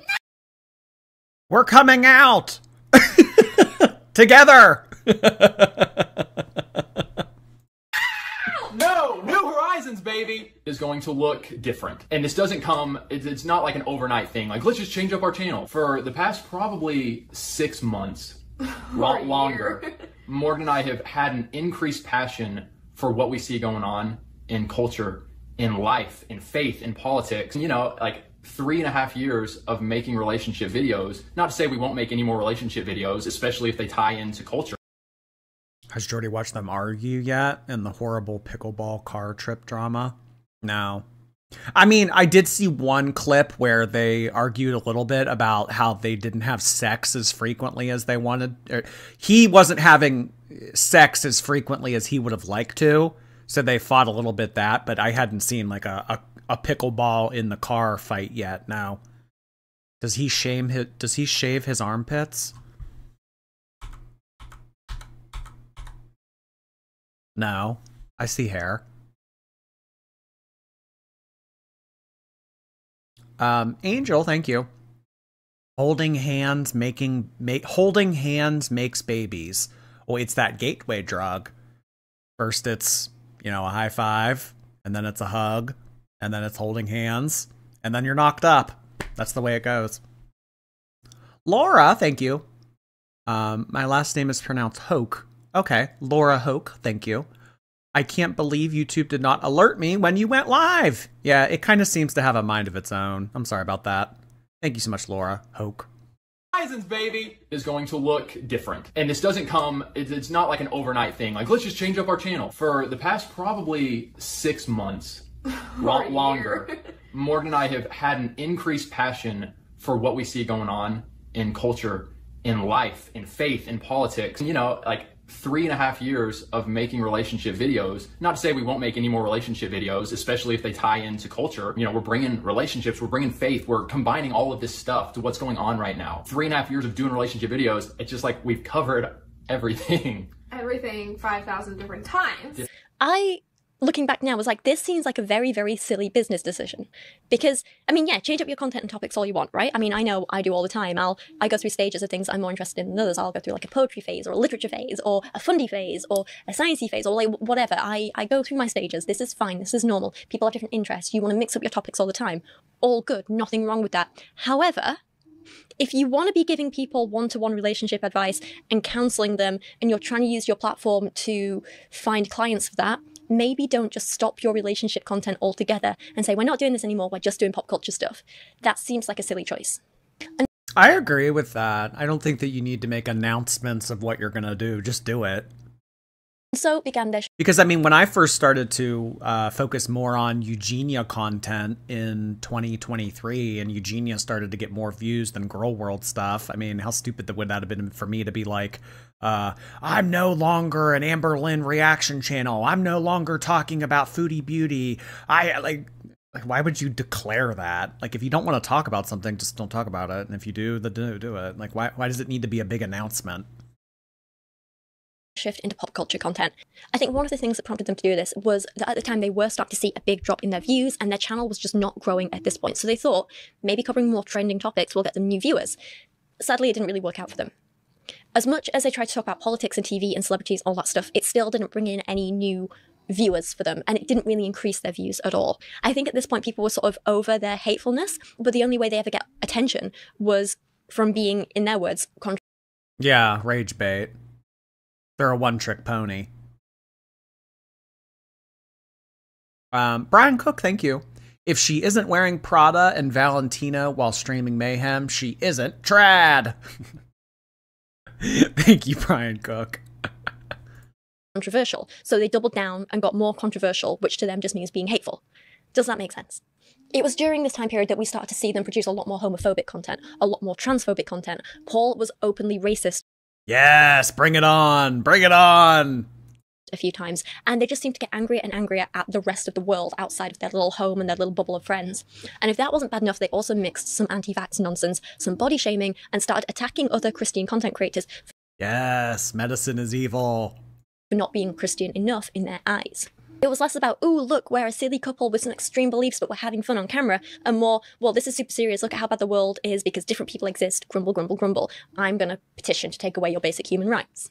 It got more serious and more harmful, is what I'm saying. We have an LGBTQ Christian artist who was able to grab the #1 Christian album on iTunes, making some waves. I think it's worth talking about. So her name is Grace Baldridge. This woman is claiming to be a Christian. She's on the Christian... Notice how she starts it out. This woman's claiming to be Christian. Okay. album genre. She's mad. She's just mad that her abortion song didn't go #1. Why is this woman with short hair that likes to be intimate with other women getting the #1 spot on iTunes, but I'm not?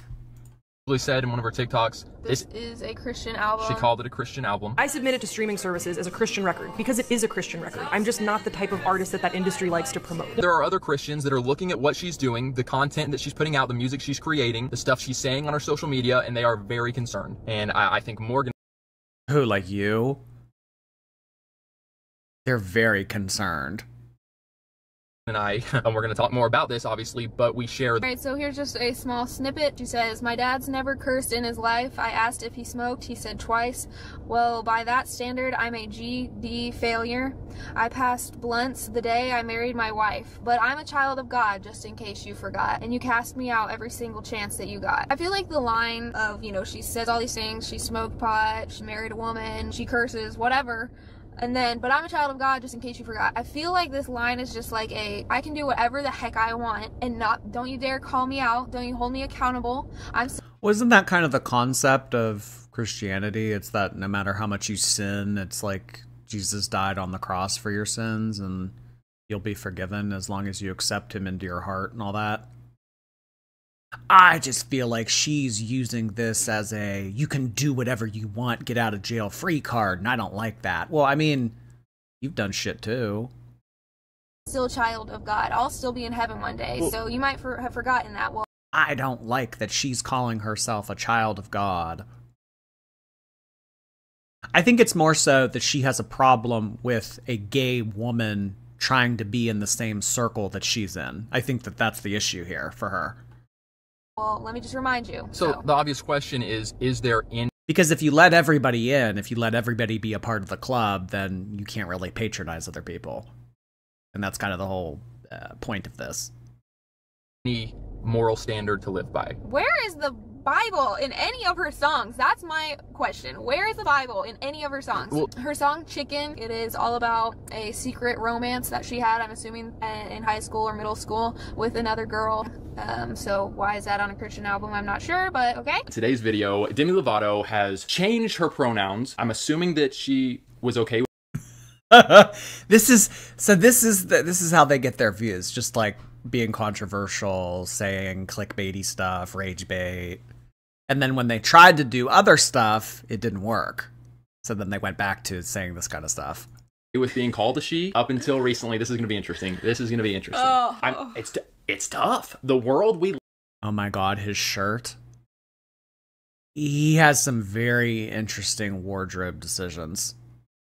Live in 2021 America and worldwide is confusing. Is it not? I mean, can we agree My that brain just begins to melt if I really think about tough? it. Still, so many Americans like hold these people on such a high pedestal and like aspiring to be like them. And what did they say? They came out saying this? Oh, that's so good. Like, I'm gonna take that as advice and wisdom for my life. I say it again, watch who you're taking just like political advice from, spiritual faith advice from. Life advice from. Through this work, I've had the revelation that I identify as non-binary.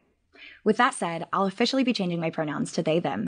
So much self-reflection, so much self-improvement, self-work, all about me, and now here's where I've arrived, or here's where I'm arriving. I'm non-binary. I'm sorry, but how is this gonna help you? I feel like it's just gonna be that much more confusing for you as a person. Literally, you don't know who you are. You are literally trying to say that I'm both male and female. I lean on both sides. I feel like a man in this way and a woman in this way, so I'm both. That is so confusing. And it's like, wow. So saying I'm non-binary, they, them, literally like I'm not a he, a she, a male or female, I'm all and both. That's gonna help you in your quest for inner peace and inner healing and identity. I just feel like we are seeing more and more and more. I mean, it's so common now to literally see the pronouns of a person in their bio, their Instagram feed. Oh yeah. He, him, she, her, whatever. They, them. Yeah, and it's just that to me is like so clear to me how.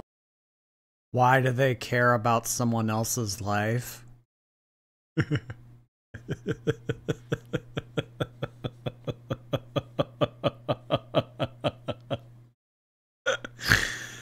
Oh, that is a great question. That is a really good question. Why does anyone care about how other people live their life? You can save yourself a lot of headache and a lot of heartache by not giving a fuck what other people do or care about.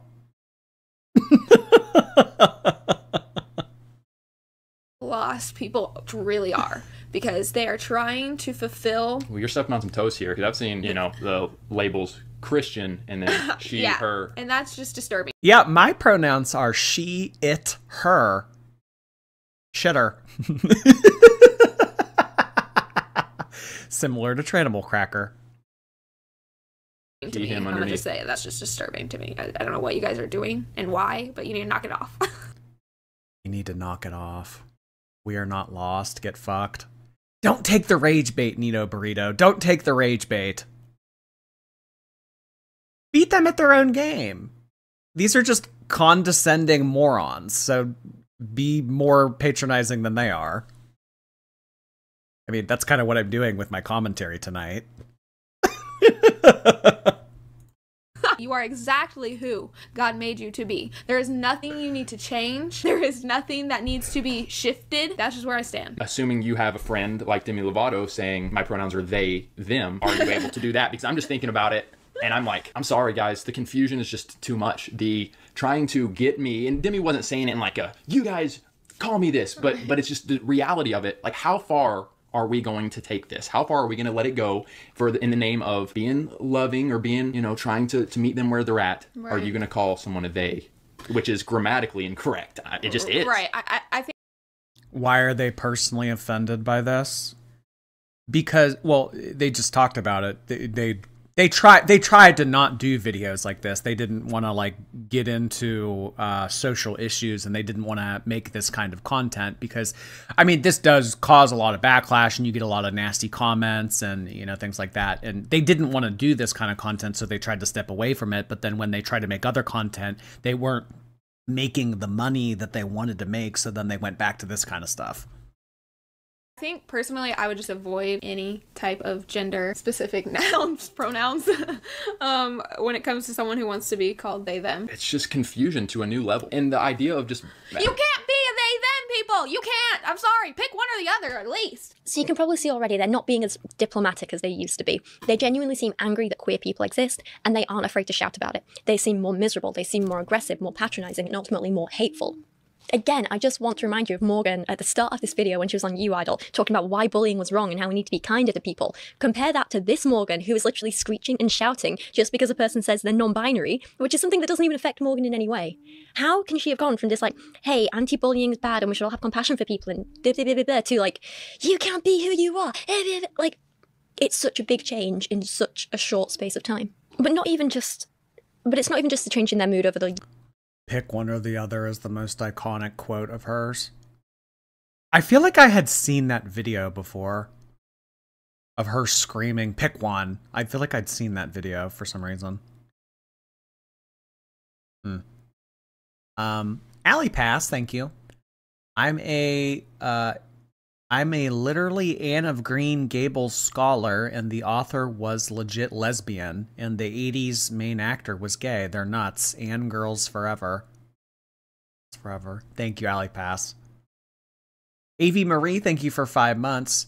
You remind me of Roger from American Dad. Much love. Also, I just started my master's. Congratulations! That is awesome. I have been compared to Roger the alien from American Dad several times. I take it as a compliment. Thank you. Years, it feels like it was a big change in their mood over just the last few months, but I do think there was an explanation for this. This was also the time that Morgan was starting to get really concerned about her fertility, and she started vlogging her infertility journey, as she called it, over on her vlogging channel. We're going to look at this in the next section, so bear with me here. However, I just wanted to point out that while I don't think there's any excuse for Paul and Morgan being this hateful, and there's no excuse for Morgan talking about other people the way she is, I do think a lot of the anger towards other people was coming from anger and upset at herself because she felt frustrated she couldn't get pregnant. I think that's what ramped up the emotions so much for her. Not excusing it, but I do think it explains it. They were under a hell of a lot of stress at this time as a couple, struggling with infertility, struggling financially, their channel wasn't growing, their views were dropping, and they were still, as always, having marriage issues and arguments. All right. All right. Oh, she did this last time. She did this last time. Did I? She put her hand over my mouth. I think that was in the vlog. I think it's a little disrespectful, but I love you very much, so I will allow it. I love you too. I think you speaking over me is a little disrespectful. When did I do that sometimes? I'm sorry. Or cutting me off. I don't mean to do that. I don't mean to do that. My thought is going to be slipping away if I don't, but yes. That is going to make anyone miserable. I know when I'm going through a bad patch in life, I have way less patience for dealing with people like misogynists and abusers and awful people and... Oh, they hate each other? They're both very full of themselves, and when you get two very self-absorbed people together, sometimes they do have some chemistry, but ultimately it comes down to who can have the spotlight.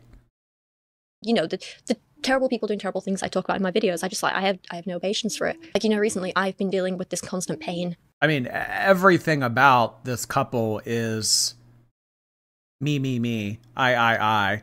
I'm better than you. So, I mean, when you have people that are like that, the me, I, I'm better than you kind of people, it's hard because they're always going to try to outdo one another. And marriages are about balance and symmetry and being there for one another. When you have like two people that are very self-absorbed that are trying to work on the same team, it doesn't work because they're both their own team and they're the most important people.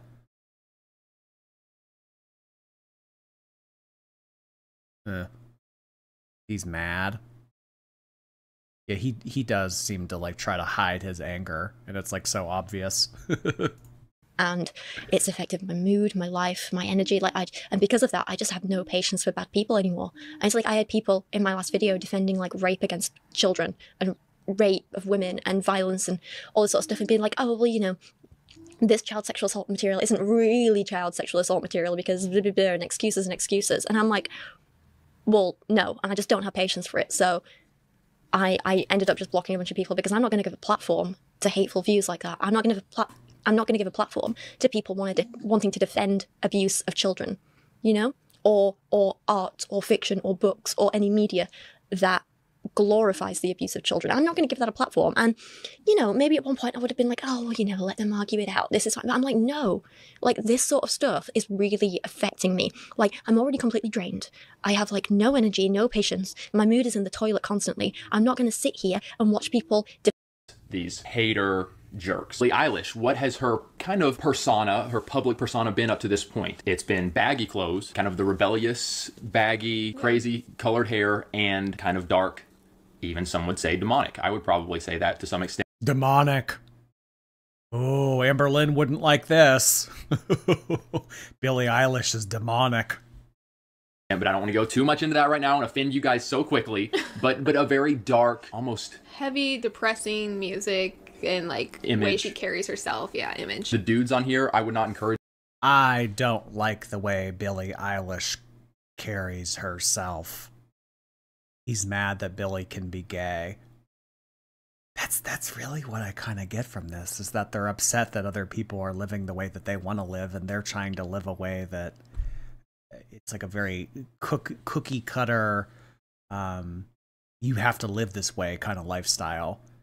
I think that they're pissed that other people are kind of out there doing what they want to do, and they're living by these defined rules, and they're not getting rewarded for it.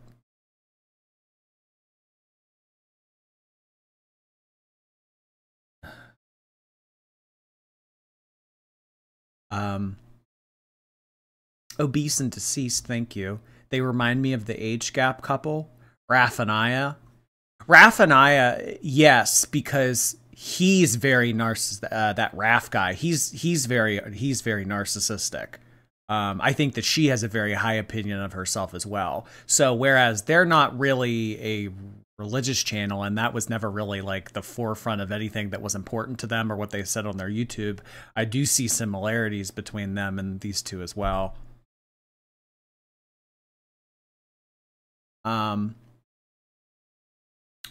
Live Laugh Shart, thank you. Has anyone mentioned Classically Abby, Ben Shapiro's sister? Very weird behavior. No, I'm not. I've never heard that before. Classically Abby. No, I mean I know who Ben Shapiro is, but I didn't know he had a sister, or that his sister even like was on social media. Thank you, Live Laugh Shart. Lymphedema lore, thank you so much for that. I appreciate your super chat. I urge you to go look at the images. They're very sensual. I would say they're sensual. The February issue of Cosmopolitan magazine, I'll pop the cover up here. 3 different women on there, and then it appears he's wearing purple pants. His pants are purple. That these are 2 pages in the magazine, and it's written here describing the issue, I suppose. 11 women, 11 different bodies. Healthy. I hate that women are fat, but I'm wearing purple pants. Can be a loaded word, as unique to the person that uses it as a fingerprint. We asked these women to open up about their personal journeys to reclaiming healthy as their own. I'm sorry, but just being real, like anyone that's done any... Why is he reading Cosmopolitan?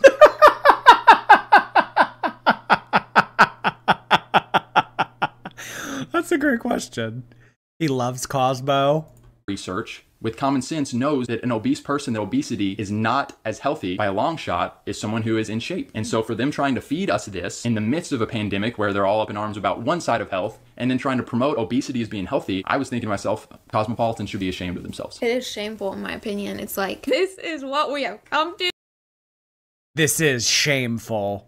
She does. She wants to walk around and have any woman that she doesn't agree with, and she wants to be like that person out of Game of Thrones with the thing that's shame, shame.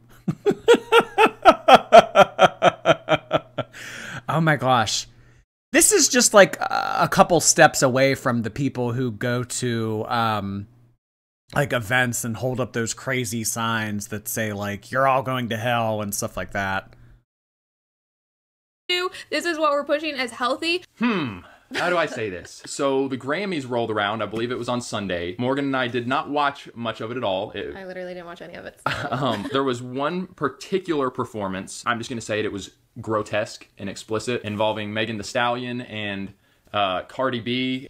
And then, of course, we can't forget all the content they made specifically around the pandemic, like this one, which asks whether Christians should get the COVID vaccine. And they have this guest on, who I think seems to be a family friend. Her name's Mandy. Her qualifications are that she is a mother. So, of course, she knows everything about vaccines, apparently. Mom of 7 kids, and she just has a lot of knowledge about vaccines. Oh, yes. Oh, here we go. Here we go. Medicine's evil. these type of things. As a mother, you want to do what's best for your kids, and this is something that over time just became part of our journey based upon things that we saw transpire over the years with our kids and their health. So this is just what moms do. It's what moms do. Mandy, Morgan, and I, none of us are doctors. We are simply giving our opinion. Granted, some of us may have studied quite a bit, but none of us are doctors, and we are leaving this to you to make your own decisions, but we are allowed to share where we're at with this, are we not? But as I became a mom and as I began to see things that maybe did The beginning of 2021. I'm trying to think when I first got the vaccine. I think it was either March or April of 2021. Yeah, I think it was March or April. And this 2021 is when it really started to ramp up with like I did my own research, I made my own decision kind of rhetoric that we saw a lot of on social media. Why is her shirt collar broken? Oh, I have no idea.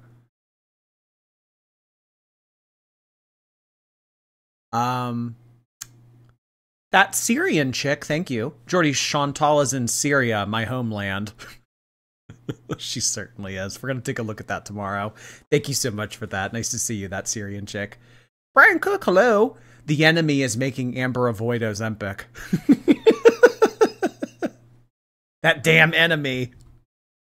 didn't quite add up. For example, when my second son was born and he was born a month early and he had this there was discussion that, you know, your baby has this underdeveloped immune system. Let's inject him for a sexually transmitted disease on the first day of his life when I've already been told that his immune system is underdeveloped. As I grew to learn more about vaccines, there's a lot of ingredients in those vaccines that little kidneys and little babies aren't able to eliminate from their body. I saw a very cookie cutter, one size fits all approach to vaccination. Sure. And, you know, there's often this misconception that Dr. Moms just follow, you know, Jenny McCarthy and Google, but really all of my research out there has come from PubMed. I am surprised that this video is still online because YouTube for a while really clamped down on like vaccine misinformation and that sort of thing. So I made a video back during the pandemic where I joined an anti-vax Facebook group and spoke about some of the things people, actually this may have been pre-pandemic.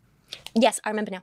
I joined an anti-vax Facebook group before the pandemic and spoke about some of the misinformation on there and corrected it. And then this woman knows way more than a doctor.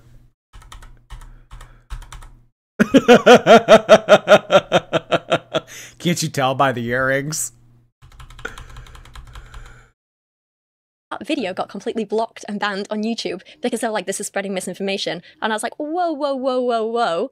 I'm correcting the misinformation. And it was a whole thing. And I kicked a bit of a fuss and got it re-reviewed. And the video is back and reinstated and everything like that. And YouTube admitted that they'd made a mistake and it was all good. But my point is, if my video can be false flagged in that way and taken down and then reinstated, why hasn't this one, which is spreading misinformation about vaccines, why is this still up? Seems odd. Anyway. I never really thought about vaccines or like maybe we shouldn't get them. Like that thought never crossed my mind until meeting Paul and hearing that his whole family like had not been vaccinated except for the tetanus shot. We had very minimal, and some of you guys are going to hear that and gasp. Paul's only had tetanus vaccine. He hasn't had all of the others. And we're sitting next to him. And they're not afraid of me. Morgan married me. Very limited vaccines in my family. My mom didn't feel good about them. What I think you'll find interesting here is that this is another case of Morgan saying, I didn't believe this thing until meeting Paul, which again is interesting and worth remembering. They were also, I feel I should add, selling a 21-day weight loss program for a massive $65 to their subscribers, which is definitely a choice. I think, if I'm remembering this correctly, this was run... Oh, they do a weight loss program. Amber!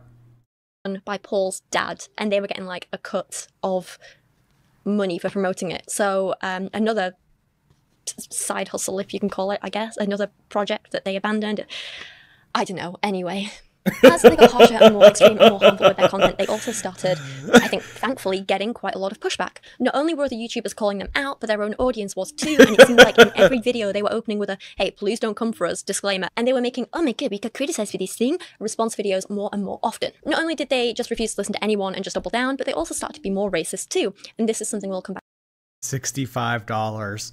I know, Amber, you don't have to spend $1,000 on Ozempic anymore. You can just pay Paul and Morgan $65 and lose all this weight. And do it in a God-honoring way. to in a future segment. Don't worry. If you're on here and you already know, no matter what Paul and Morgan say, I just know I'm going to hate their perspective and I'm going to comment and blah, blah, blah. Like, just if you know you're not going to like it, why even watch it? Just go ahead and just hop off. If you don't want a Christian perspective. Oh, because this is too much fun.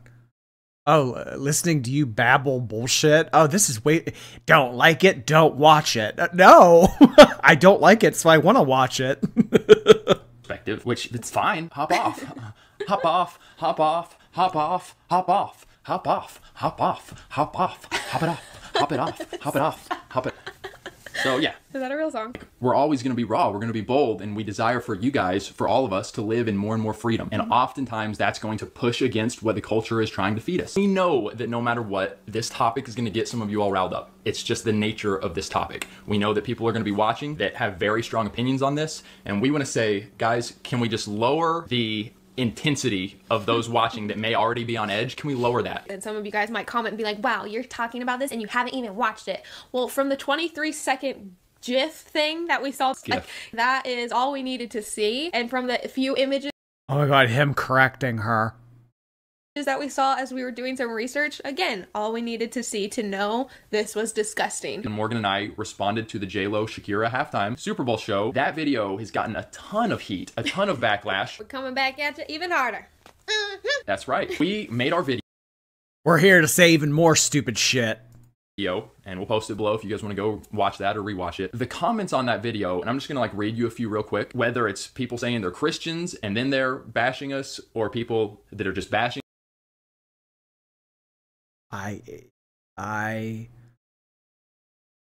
It's just what I would be really, honestly, above all else, I would be very interested to learn about each of their childhoods.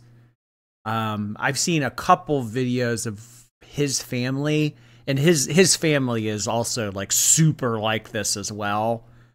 But I would be interested to see about their early childhood. And maybe kind of look at that. That's why they ended up the way that they did. Us, we got hit hard, and now here we are, Grammys, and we have some questions for you people. let's just look at the comments. One of the top comments says, "That's a lot of words for I'm sexist and racist." Oh. Okay, calling us sexist and racist.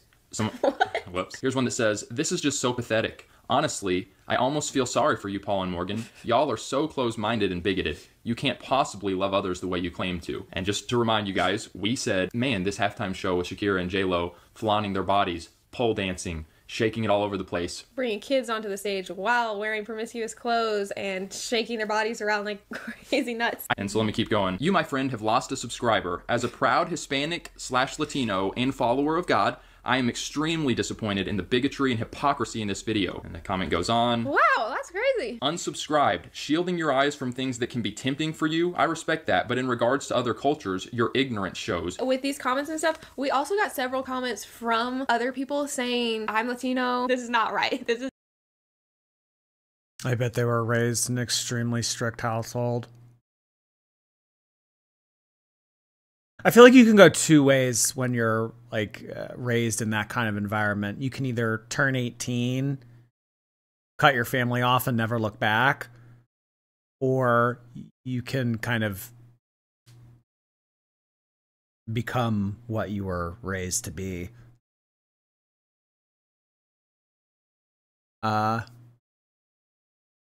Maybella, hello, thank you. "I would like to say thank you to whoever gifted me a membership. Thank you so much." Oh, well, thank you so much for saying that. I appreciate it. Maybe it was somebody from earlier tonight, Luz, or might have even been me. I sent out 5. Hey, hey. Thank you, Maybella. Jennifer, hello. "Jordy watching Rachel Oates is everything. Now I need her to do a documentary on Amber because fat. Love you, Jord. ARL. I like her. I like Rachel. This is the first time that I've ever seen anything that she's created. But yeah, I'm liking her video. I'm liking her 7-hour, 40-minute video. This is not part of our culture. This is not like, no. Well, and maybe so like pushing back on those types of comments, we did have that. They were on a bed together. They're dancing together. It was like, to me, lesbian, sexual, pornographic acts. Soft porn, whatever you want to call it. It was very disturbing. So my question would be, is this representative of black culture, and are we not allowed to push back on this? Don't touch this because this is, you know... This is a cultural thing. They still made a little bit of relationship content in this time, just not as much as before. Starting in April 2021, Paul and Morgan made questions I've never asked my husband and questions I've never asked my wife videos, and honestly they're just very uncomfortable to watch. It feels like Paul in particular is very critical of Morgan, even going as far as to have a say over what clothes... Their smug expressions make me laugh because anyone with sense sees right through this. I know, that's the wild part about it, is they're so... Their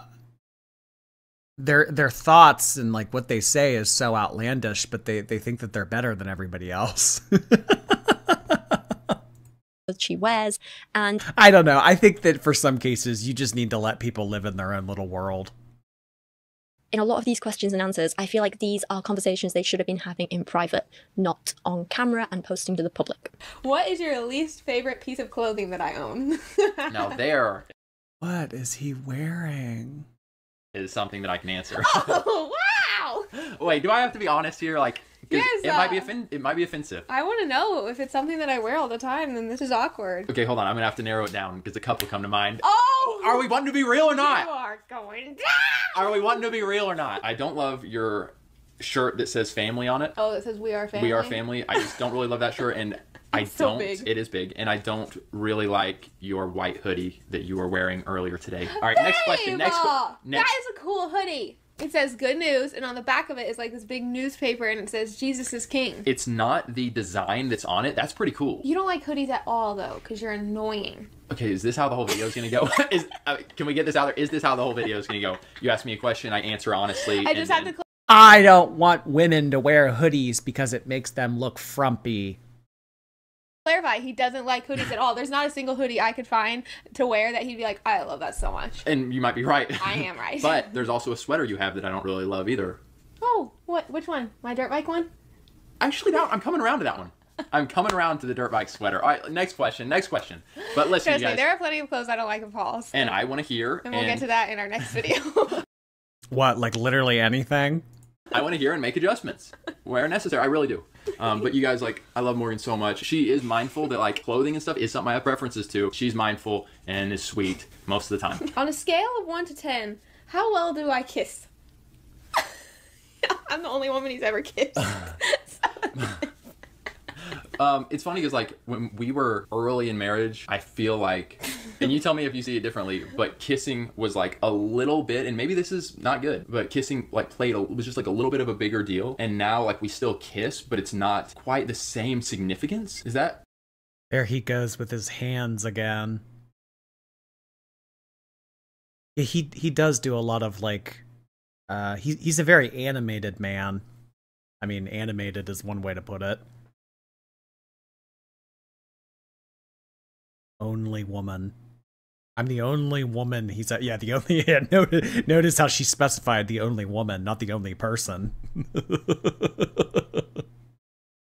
On me. It is for me, not for you, you big butthead. It is a little bit on you, I feel like. You don't kiss me as much as you used to. Wow. These videos really bring out...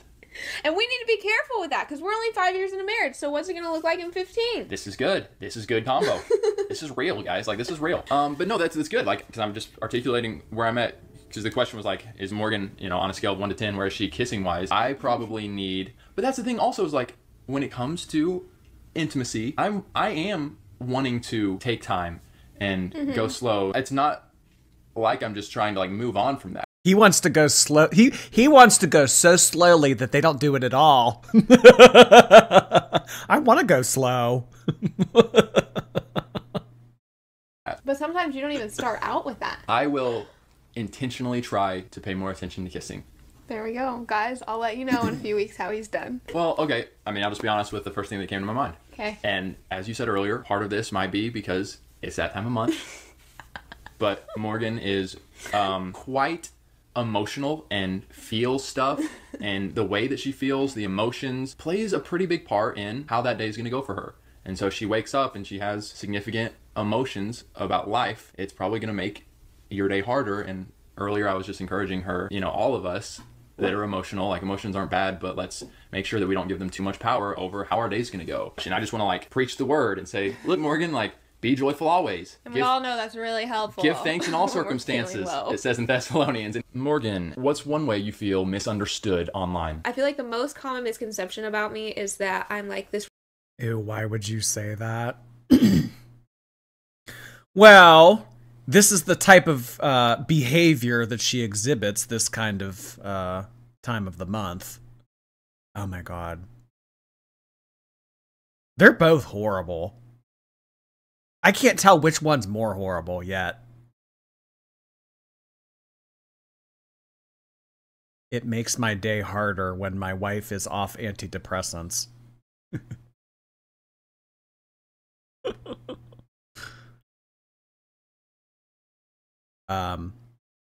Alyssa, thank you so much. I'm sending good vibes out to anybody who survived an upbringing like this one. On a real note. Thank you, Alyssa. I appreciate that super chat. Nice to see you. I do feel bad for people that are born into... let me just say that there's a lot of people that shouldn't have kids.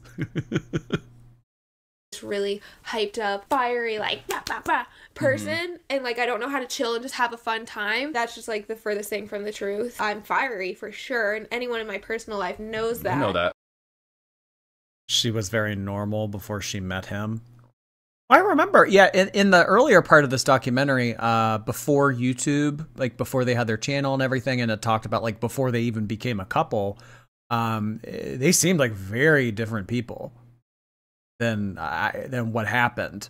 I don't know what happened like throughout their marriage, but yeah, they rapidly changed. But like I know how to have a good time. You're also really relaxed as well. Yeah, I just feel like anyone that I've met from online in person, they're just like, that didn't like me online, but then met me in person, they're like, wow, like, I really had the wrong idea about you. Oh. But I don't know what that's... Oh god, this is the kind of thing that you hear from Amber Lynn. If you guys knew me in person, you wouldn't think that I was a monster. We hear that from Amber Lynn all the time.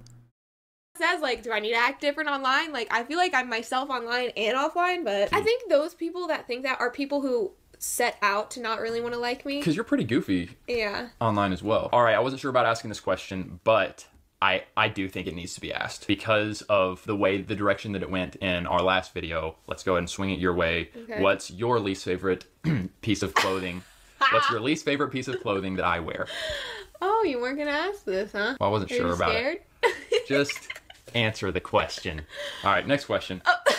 It's not that, like, yeah, you probably have stuff in your wardrobe that I'm just like, don't love that. But I think it's more actually that you wear certain pieces so much that I'm just like, do you have anything else in your drawers or your closet? Like, please change it up. It's like what I said at the very start of this video. I think they've spent so much of their marriage on camera that they don't necessarily know who they are as a couple off camera. So they use these types of very public videos to air out a lot of their issues and talk about things that they should be talking about in private.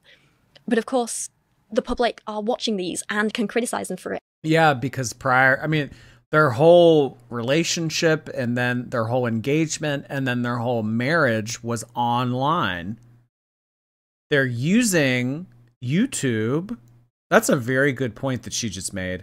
They're using YouTube as a way to express concerns and communicate with one another when you should just be having those conversations off camera. But let's do the quirky Q&A and let's see what we really think about one another. Yeah, this is cringe. And that can't be helpful at all. In any relationship, you have to have often difficult conversations and be like, hey, like, what are our boundaries here? How do we feel about this? I feel like this, you feel this, how do we compromise? They're normal parts of a relationship, but it feels like Paul and Morgan only or primarily do that stuff on camera with tens of thousands of people watching and weighing in and judging, and that can't be healthy. And then when they ever speak how they truly feel about one another, it's usually just the other partner going, are you serious? Did you really just say that in front of the camera? Well, like, why does your whole marriage have to be online? I'm not saying people shouldn't comment on or critique the public videos they put out. Of course people are going to, because it's public. Like, we see stuff, we consume it, we have an opinion, we feel the need to say something. And especially when we think people are being hurt by it, of course we want to talk about it, right? So I'm not saying people shouldn't talk about this stuff, but I'm saying maybe they shouldn't be posting it. We don't need to see these intimate parts of your marriage.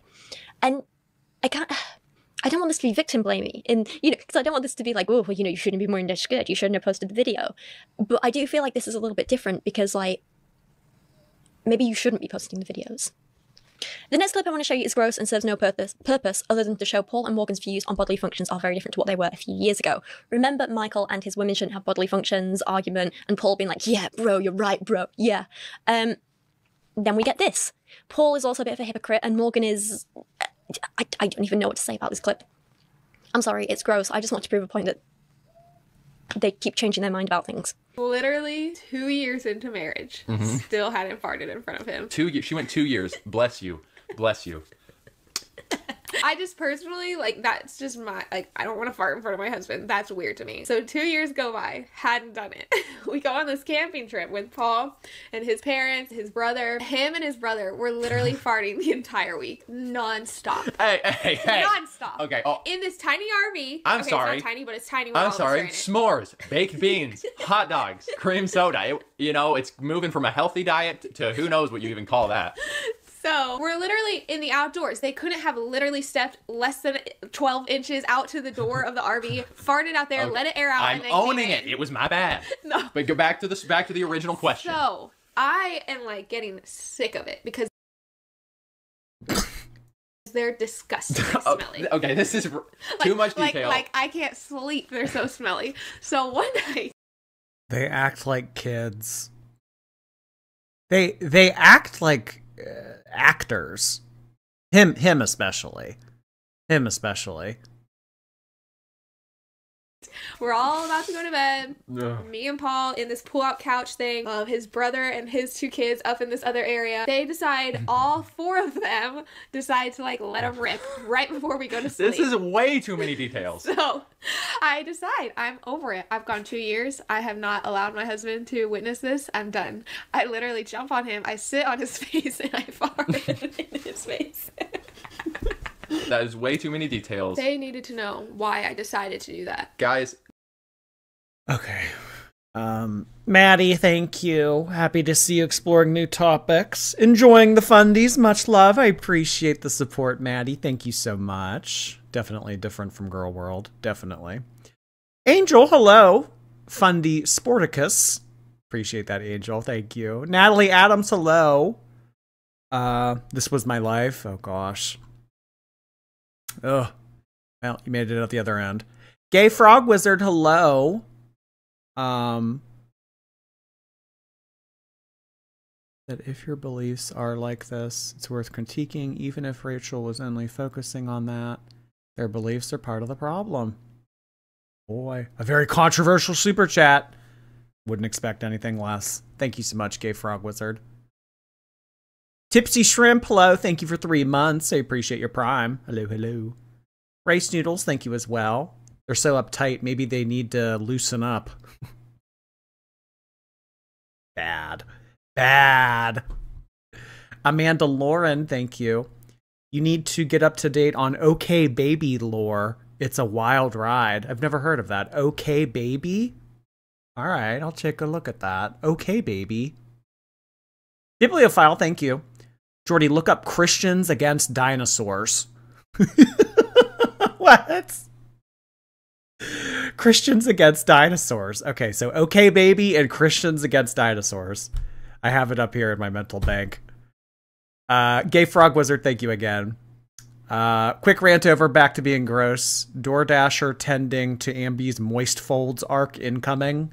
Tune in later to find out. Oh, well. Apparently we won't be hearing from Amber until Thursday or Friday, so stay tuned.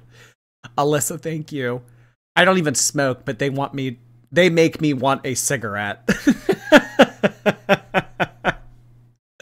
Oh, that's too funny.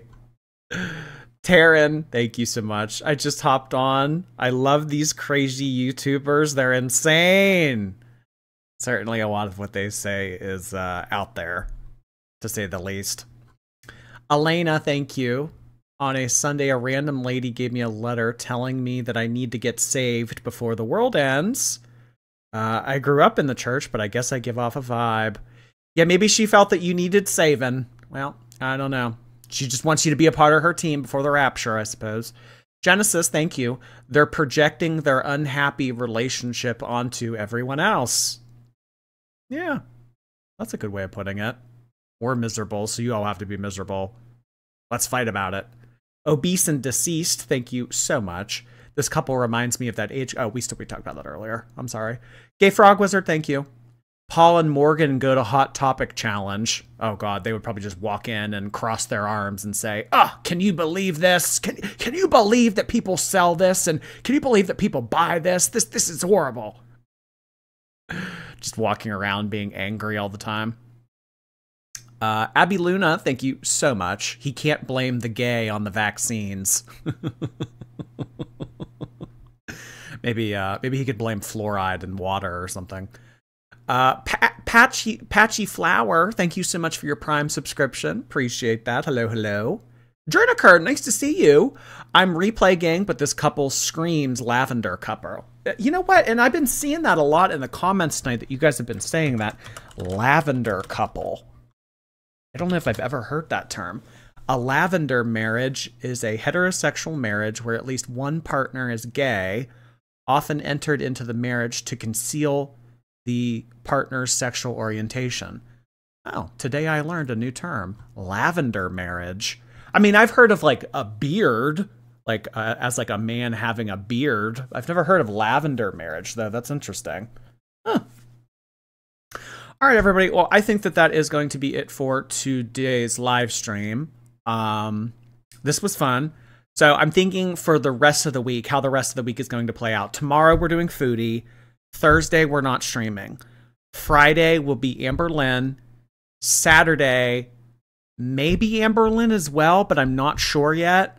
And then Saturday and or Sunday are probably either going to be this. We're going to continue with the documentary, and or do Foodie. It really depends on what Foodie uploads, but tomorrow definitely Foodie, Friday definitely Amber Lynn. So that will be the trajectory for the next few days for those of you that like to know the schedule ahead of time. All right, everybody. Well, that was our first Fundy stream. I know it was kind of all over the place and probably wasn't as formatted as nicely as I should have had it, but hey, that's what we got. That's what we're going to work with.